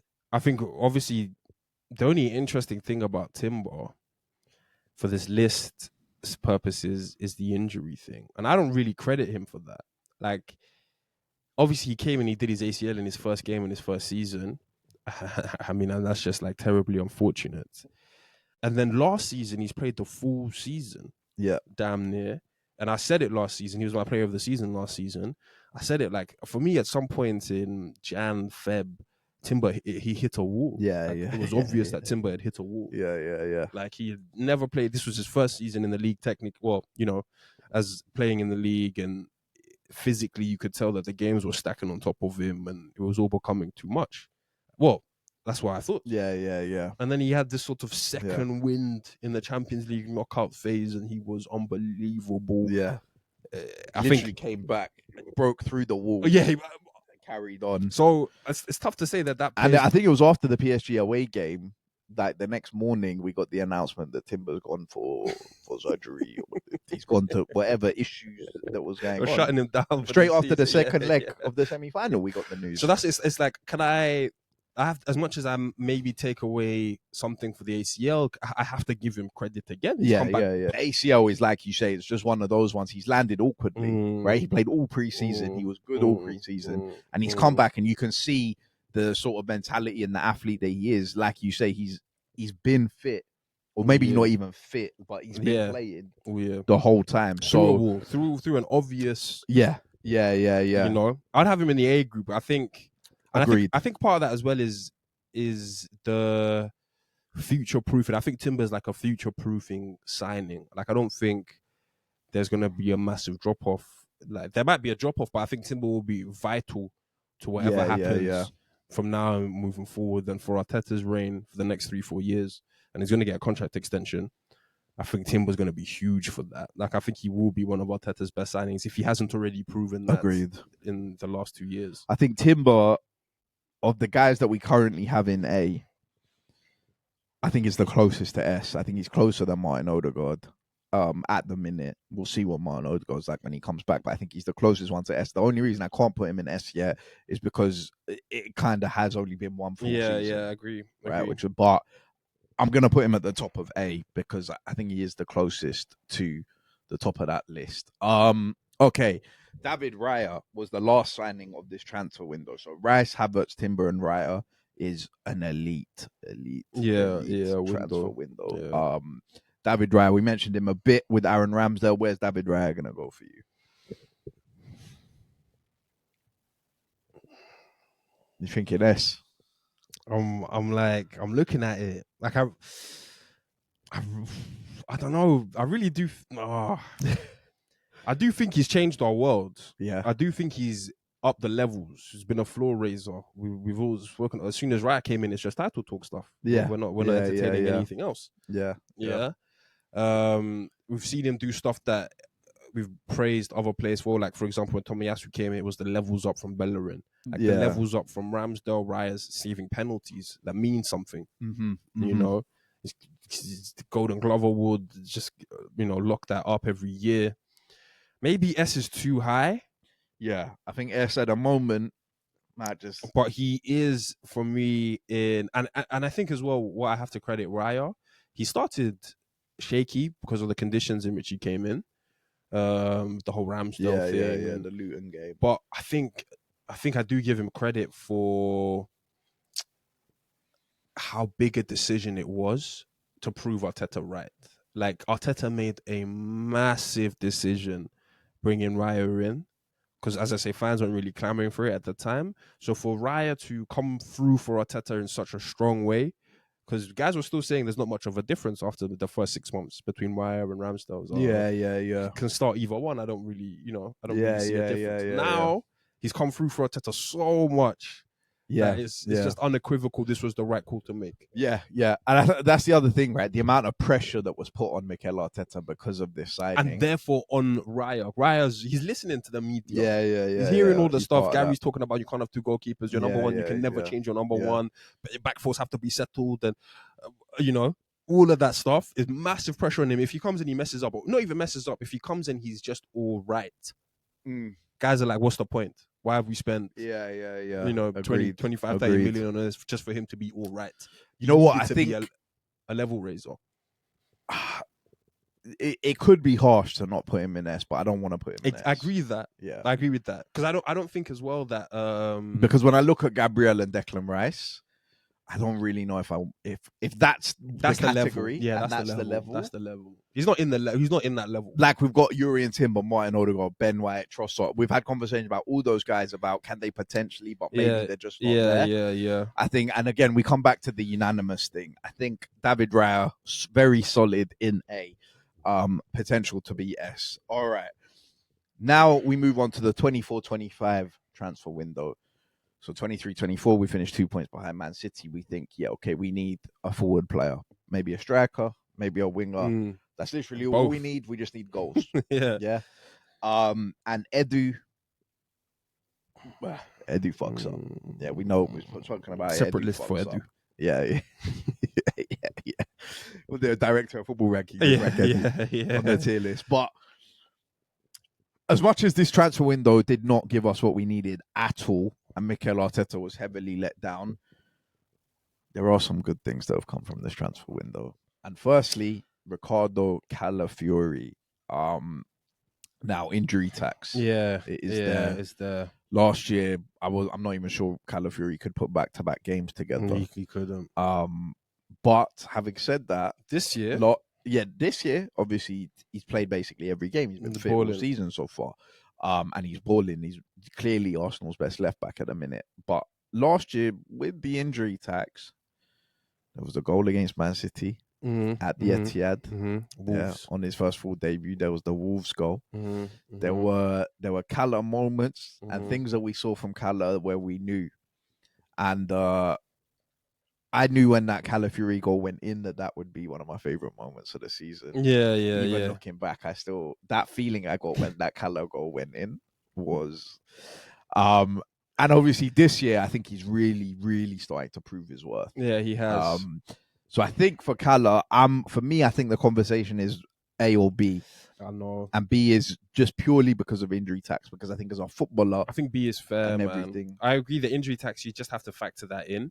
But he did have the City goal. I know. Can he but get pushed up? Because I think it's tough because when I'm looking at the A's, man, like the A's sort of could almost all be S's. And Cala can't be an S. Already have a solidified legacy, the A's. Yeah, even if they were to all leave tomorrow, including Timber, who's been here for the same amount of time as Cala. Timber was to leave tomorrow, unequivocal great player. Thank you, Timber. Love you, all your service. Yeah. And I'm not saying that it won't be that for Cala, but yeah, Cala hasn't put it on paper yet. You feel me? Yeah. So I think B is maybe a fair reflection. Yeah. But I do think that, I mean, it would be good to revisit this list at the end of the season because a lot of these guys have so much room to change their legacies. Like if Cala just stays fit for a full year, breaks through the wall the same way Timber's broken through the wall. S. Yeah. Or, so well, if we win something, it'll go to S. But yeah, look, you know what? I'll agree with that. I'll put Cala in B. Obviously, Cala has the top 3 most technical players at Arsenal, but that's a separate video in itself. One that we I'll leave that one. I'll let sleeping dogs lie. All right, look. Maybe after a couple of Jaeger bombs, we'll start having a conversation again. But Mikel Marine 9 Reno. Turn the 6 upside down. Now, what a player. What a footballer. Spain's top goal scorer in 2025. That's who he is. He came in midfield player. A lot of questions asked. Ballon d'Or contender. He's on the graphic. Yeah. He got asked to do a shift at striker. Had to do it with all the injuries, and he bagged goals. More goals than your striker of any fan probably watching this. Unless you support City, and you watch this, he bagged more goals than your striker. So hold that. Mikel Marino, he's bare minimum A. I've got him in the A's. I've got him straight in the A's. He's with everybody. Yep. He was as important. Top end. He's as important as all of those guys who I mentioned whose legacies are set. And it's the same for Mikel Marino. If he was to leave tomorrow, it's thank you for your service. We love you, Mikel Marino. Big goals. You've changed our world. Anfield, Newcastle. I think Real Madrid. Kind of like the rioting. He had to prove Arteta right in a major way. Yeah. Like it can't just be like now he can come and be decent. It's in his second season. Yeah. He could be the squad player he was bought to be. Yeah. But because we chased him all summer, because of what you said that we needed a goal scorer or a winger or whoever it was gonna be. So for us to come away with a keeper, a defender, and a midfielder. Yeah. Who number 6. Yeah, we thought was somewhere between a 6 and a box to box at most. Yeah. The output performance vibes of Marino last year. They saved us single-handedly at times, saved our season. And particularly from Jan onwards when Havertz went down and we knew we were cooked and then we had only big games ahead of us. He at least gave us something to hope for, look forward to, or maybe this can work, And it did for a while. Yeah. I think he was. It more than worked, bro. He was banging goals. He came through in a major way for Arteta. Like if he had just sort of kind of come through, I don't know if it would have been. Yeah. And the thing is with Marino is that everybody, rival fans especially, want to slap Marino in D or F. Yeah. When it comes to Mikel Arteta's signings and was this a good decision? Someone quick to write him off. Everybody wants to throw him in. Some listeners will quick to write him off. Yeah. You know you are. They want to throw him there because it's one that should be theoretically very easy to throw dirt on Arteta's name. And this was just so obviously a mistake, and he got to play Premier League football. And especially after the third rejected bid, like how much do we really need? Yeah. Mikel Marino. Remember when I was saying, could we not have just paid more and had him here earlier? We were still angling. But nobody can say that. I think there's a unanimous respect for Mikel Marino and what he does, not only at Arsenal, but for Spain as well. He's made his way into the Spain starting 11 now. He's a mainstay. Fabio Ruiz can hold bench. He's a mainstay. So, look, 100% and top end of A, might I add. Neto. Yeah, Norberto. Edu signed a goalkeeper that was cup-tied. I forget Neto was here. He was cup-tied in the Carabao Cup, so he couldn't even play Carabao Cup, so David Raya had to play Carabao Cup. Came in and he played one Champions League game against Girona, and he almost got sent off trying to use his hands outside the box. So Neto's with the other ones in the F. F. Yeah. Matt Ryan made it to D. He's getting F though. Yeah, he's going F for Neto. Because kind of like Runnison, he showed us he wasn't good then though. Yeah. And that's it. Nothing more to be said. Raheem Sterling. The attacking signing we got for goals. The big excited signing. Saka back up and can play on the left. Yeah. 29 years old when we signed him. Raheem Sterling. I mean, you watched our video. Yeah. So he is categorically the worst player I've ever seen Arsenal sign under any manager, under any era, for whatever reason. He is the definition of a failure of a signing. Definition. He couldn't even do the bare minimum, and not through injury, might I add. He couldn't even do the bare minimum of save Saka a couple minutes at the end of games, which was really what we needed him to do. Fell behind Ranieri. Yeah. In the pecking order. I mean, I mean, there's so much to say, but then there's nothing to say really about Sterling. It just didn't work out. It was terrible. Thank God it was a loan, and he is still actually a Chelsea player. Yeah. So look, Raheem Sterling goes into F. Now we come to the window that has just gone in the summer, and look, these guys.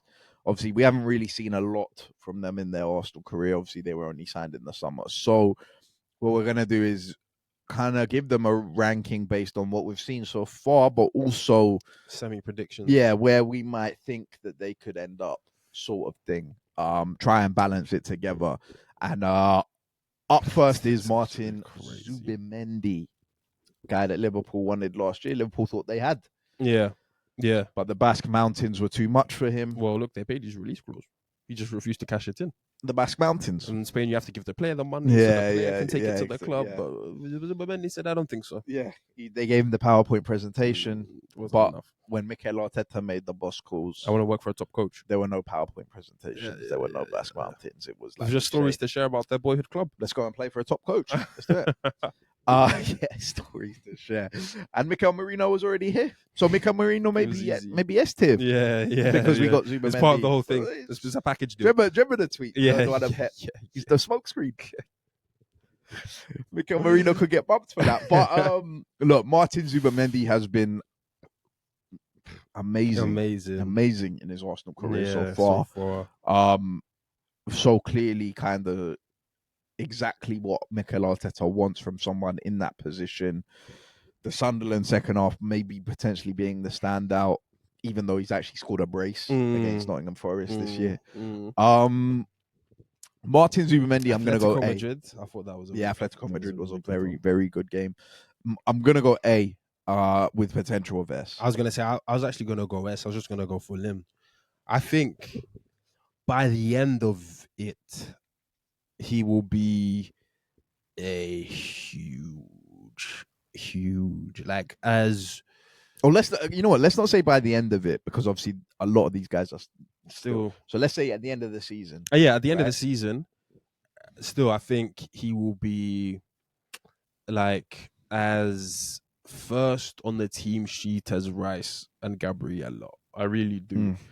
There's a lot of reasons that go into that, not just his performances, but also I just don't really know if we have anybody else in the squad that actually possesses his capabilities. And Norgard's good. Norgard's a very good six, but it's different. It's a different thing that he gives us, And all he kind of has to do for me to get into an S, which is tough, but it's just be consistent. I don't necessarily even need more goals or more assists. He's got an assist the other day. I think he seems to just get them over once every 3 weeks. I'm happy with that.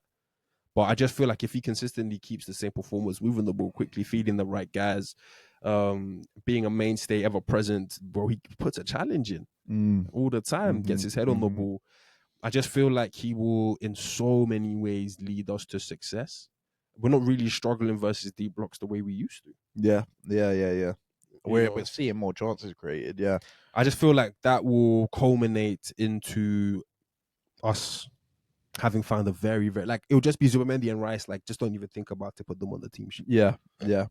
I do agree with that. I think he will be as nailed as some of those other players. So I'm not mad at it.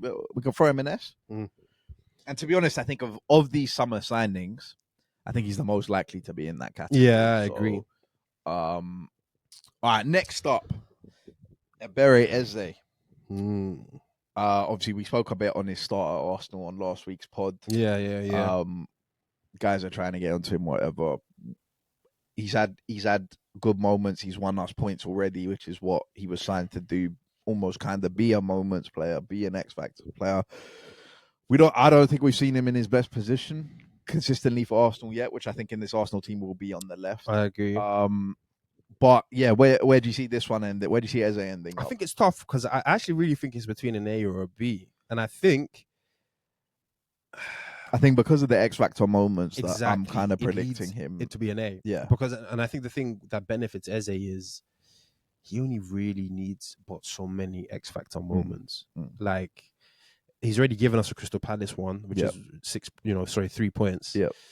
So if he has another 2 of those, and the Martinelli pass, so another 2 of the Crystal Palace ones that win you the game. Yeah, that's 9 points plus Martinelli. That's 10 points. Yeah. 10 points. And that's nothing to sniff at. Yeah, agreed. Agreed. So I agree that that's before we get to Cup semi-final. Yeah, and that's just like X Factor goals that have led to points. That's not even the great performances. Yeah. That's not even the great cameos. Yeah. That's not even the all the flicks and tricks that will come and skinning defenders and leaving such and such on their back. Yeah. That is just the like be all and end all of what I think he's going to provide for us. So yeah, I think he'll ultimately end up in an A, and I think maybe if he has just another match winner, he's already got the Martinelli goal and the Crystal Palace goal, he might end up in a B. But I'm not necessarily too worried about Eze because I don't know. I just feel as if he's mature enough and smart enough and talented enough to turn up when we need him to turn up. Yeah, and recognize the situation of the game. And I think for a lot of these guys, Eze and them moving forward is like. Their stuff can move around. We're predicting the future, which is tough. They can move around so much. Eze might do nothing, but if he scores us the goal to win us the league sometime later on in the season, yes. That's what I'm saying. We haven't even mentioned Cup semi-finals, Cup finals. Yes, the skyrocket up there. Look, A, agreed. Eze can go in there for now. Victor Gyökeres, interesting one. Now, this is a difficult one to predict because if Victor Gyökeres scores 17 Premier League goals plus, that's enough, and we win the league, he's S tier. Yeah. But that they're big ifs. It's a lot of big ifs. 17 goals and win the league is big ifs. Oh, yeah. He's got 5 goals already. Yeah. Was it 5 or 4 goals in the league already? I think he's going to ultimately end up between an A and a B. And I want to go B because I do think that there's going to be times when we lean on Havertz heavy. And I don't know. Because Havertz has made it to A. Yeah. And I hear that. But I think, and I don't think Gyökeres is worse than Havertz. I really don't. Yeah. I just don't. I think we should give him the benefit of the doubt and put him in A. I think even if I don't even think 17's that, but I think if he gets to 15 in his first season in the league, and we end up winning the league, like that's an AAS tick at the 55 million. Yeah. You know, so I can give him the benefit of the doubt and put him in the A because if he's halfway to 10. And let's not put him in the same one as Jesus. You're crazy. Come on. Bump the demon. Victor Bump the Gyökeres. demon. Block 14. Don't do that to Jesus. Don't do that. Jesus did that to himself. Look, Victor Gyökeres, we're going to give him the benefit of the doubt and stick him in A for now. Noni Madueke, Nonzino, my boy, can't wait for the return. I really don't know where to rank this one, man. Honestly, The thing is, Noni, I think, will be a squad player. Yeah. Because even if he kind of gets himself into the starting 11 on the left wing this season, I think we'll sign a left winger in the summer, like an actual left winger. But Noni being the third option, the 12th man, potentially taking over from Trossard in that spot. Yeah. And obviously those are big shoes to fill. But I would put Noni, if I'm predicting his Arsenal this season and what he's going to do and what I've already seen, I'm comfortable going B. I think B is fair. I Yeah. think B is completely fair. And I agree with you that he's going to ultimately end up being a squad player and sharing minutes with Martinelli. But I still think that there's going to be massive moments from Noni. Taking Trossard's 12th man. Yeah, true. Utility player. And also, guys might mention 50 million price tag, but honestly, guys, look around the top 6. How many 50 million players does every club have on the bench? Yeah, we already know what it is for City. Elanga's on Newcastle's bench. Yeah. Like, that is just the price of good squad depth. Yeah. At this point now, so I can't really judge him on that. So Noni can go into B, with the potential moving to A. We'll see. Christian Mosquera could be a big couple of weeks coming up for Christian Mosquera with Big Gabby out. I think Mosquera has S group potential. Bro, come on. I think Mosquera has S group potential. He's not going to be a starter. He's not going to be a starter. So we can't put him in S then. But I'm not sure, because if we're talking about squad players that go into S tier, Trossard. Yeah. Trossard's the first one. He reserves rights and dibs. But I'm just saying, Gabriel's out now for 1 or 2 months. Mosquera fits in. Mosquera does well in this. I can feel it in my bones that Gabriel comes back and Saliba goes down. Mosquera.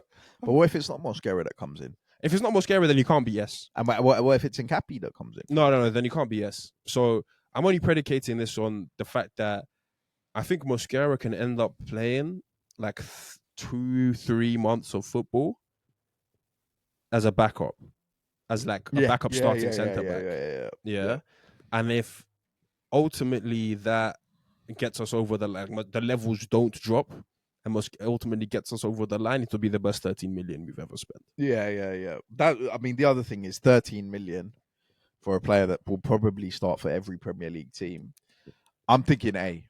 I think A is fair. S is really like a dreamland. Like we have to ultimately go on and do the big things, and the injuries have to be there. And Mosquera has to play start 15 games in the Premier League. Because also what we said about Zubamendi that really got him to S was that by the end of the season he'll be on the team sheet. Yeah. With Gabriel. I hear that. It's only for the fact that we're asking him to fill into some huge boots for sure. So if he does a 7-8 out of 10 job, it's massive. But Noni, it's massive. But not how big are Noni's boots to fill? No, the guy he's coming in for. Yeah, Noni comes in for Saka. We're asking him to be. That's massive shoes. 7-8 out of 10. Yeah, but I guess Noni 7-8 out of 10. It's difficult because like Mosquera can never score. Well, not can never. Yeah. We can't judge his game off that. Noni's played well. Noni's been a 7 or 8 out of 10, but he's not really had that goal or assist yet that takes him over. So I hear it. It is a bit different. I think A is fair. Yeah. Prediction for the season. I'm putting it in there though that just if Gabriel goes down and he's out, and Saliba goes down and he's out, the left back go Calafiori. It could change. And sure. Mosquera he is gonna just plug a hole, fill a gap, and keep clean sheets. That will be the best 13 million. Yeah. Agreed. But I think like we've already said about S tier, what it might take to get into there. Yeah. I think it'd be very difficult for someone to get into an S tier signing if they're not starting week in, week out. Agreed. Christian Norgard signed again this summer. I actually think he's gonna be a C, and I like Norgard. I really like Norgard, but I don't. Based off what I've seen this season and based off how I think the season might play out, I don't know how much game time. Like he's gonna get games, he's gonna play games, he's gonna be big in games. But I think Yeah, he's not going to get much game time. Zubimendi's going to play bare games, and Yeah. Norgard will literally play whatever is left. Like, unless there's an injury to Zubimendi or a suspension, I'm just expecting Zubimendi to start. And that's already kind of been how it's been. And this is the period where he can rotate the most. Post Jan, there's no rotation. It's literally just if Zubimendi is injured. So it's not anything on Norgard. It's just on his how much game time he's gonna, how much impact he's actually gonna be able to make. But the thing about Norgard is if he plays 4 games, 5 games, but he's competent and he's Norgard in those games, that's what we need. It's big value, which is a bit like Kiwior. But I guess, and we put Kiwior in B, but I guess Kiwior's had the Real Madrid. He's had it there in front of us. If Zubimendi gets an injury and Norgard has to come in for a massive game, I think there's a B. But like, for example, Tottenham, Bayern, Chelsea, I'm expecting Zubimendi to start all 3 games. Yeah. With no room for Norgard unless there's 5-10 minutes. But if Zubimendi has a knock and Norgard comes in for Bayern, then it's a Norgard classic. Norgard can move up the ranks.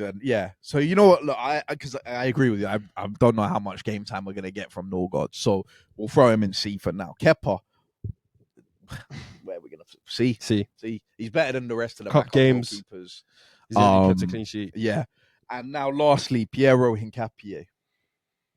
Where is he going to end up, you reckon? I think it's fair to put him in the B. Yep. That's what I would have gone with. Because I think he's gonna get I think he's gonna get some game time. Gabriel's down. I think he might, can do a job in there. Arteta's already come out. I was surprised for Arteta to come out and say left center, play both positions. But I do think Skelly's still got some minutes in him at the left back, and it is a matter of he's gonna have more impact than Norgard and get more game time than Norgard. But it depends on Calla and Skelly. We're still not, I mean, look, this period where Gabriel's out, that Tottenham game, we're going to see a lot. Whether it's Mosquera or Hincapié, we'll probably know. So look, we'll throw Hincapié into B for now. And look, that is all of the Arsenal players. So I'll try and get this up on the pod, a screenshot of this, but I'll read it out for you. So in F tier, it does feel a bit harsh to have Fabio. when all said and done. We got some nice moments. Yeah, he has had some nice moments. And he's actually won us some points. Everybody else has cost us points in the F tier. Yeah, facts. But he was 30 million, so we'll leave. So it's Arteta's fault. It's not us. It's Arteta's fault.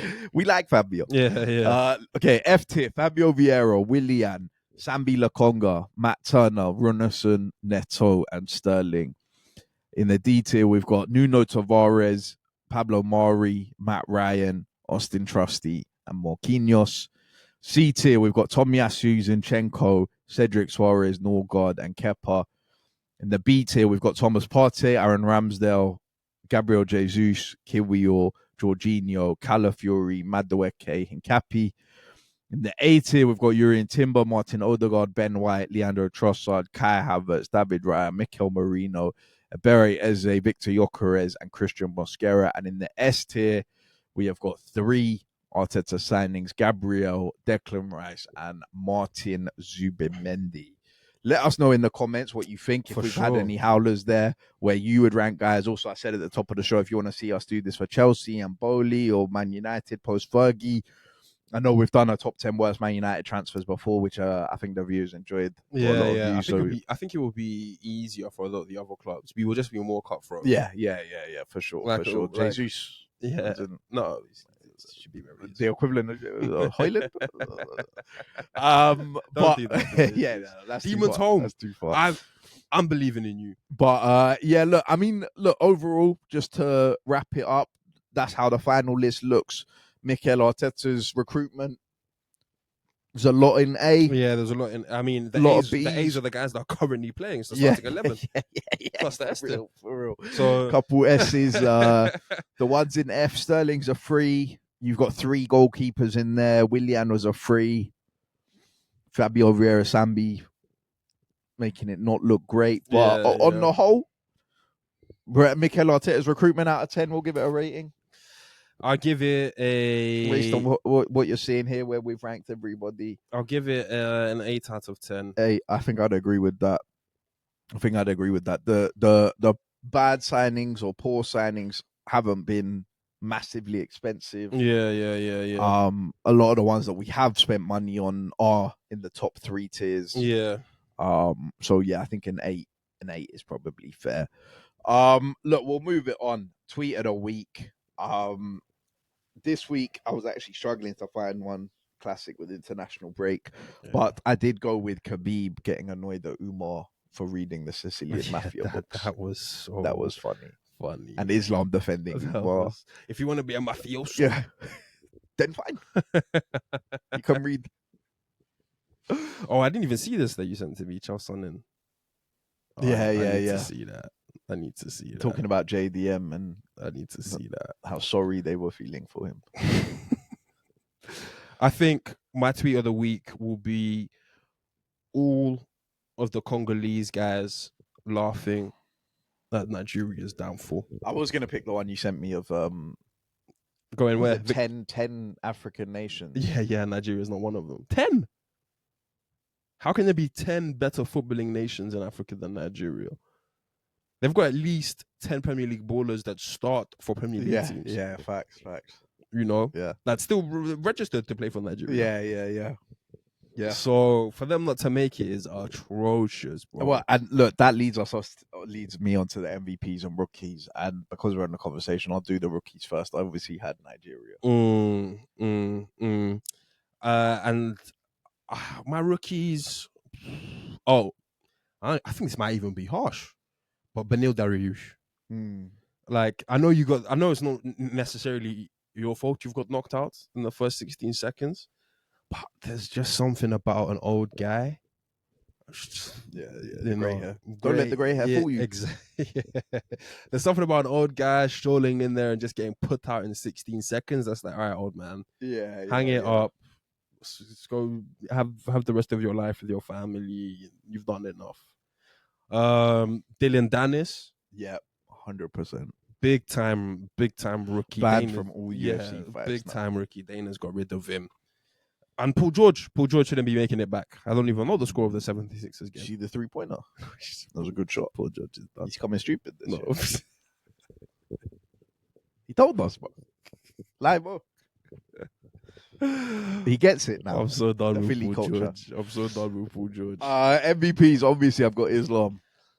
Yeah, I'll give it to that division, man. That Yeah. whole, Michael Morales and Prates. Yeah. That was damn near the whole card, the whole event. Yeah. And they balled out. Sean Brady, Bilal Muhammad. I'll give an MVP to the NFL in general. NFL has been holding me down. Last weekend, all the results were good. Shout out to my Ravens. Shout out to my Rams. Mm-hmm. Rams and Ravens fans out there, Cronky Sports Hive. yeah. Sport Denver this year. That's it. Yeah, that was it from me as well. Look, thank you guys for listening. If you have got to the end of this episode, it was a long episode. Let us know in the comments. Again, drop a like, subscribe to the channel, and we'll see you next week for Premier League Roundup. Thank you for listening, and peace.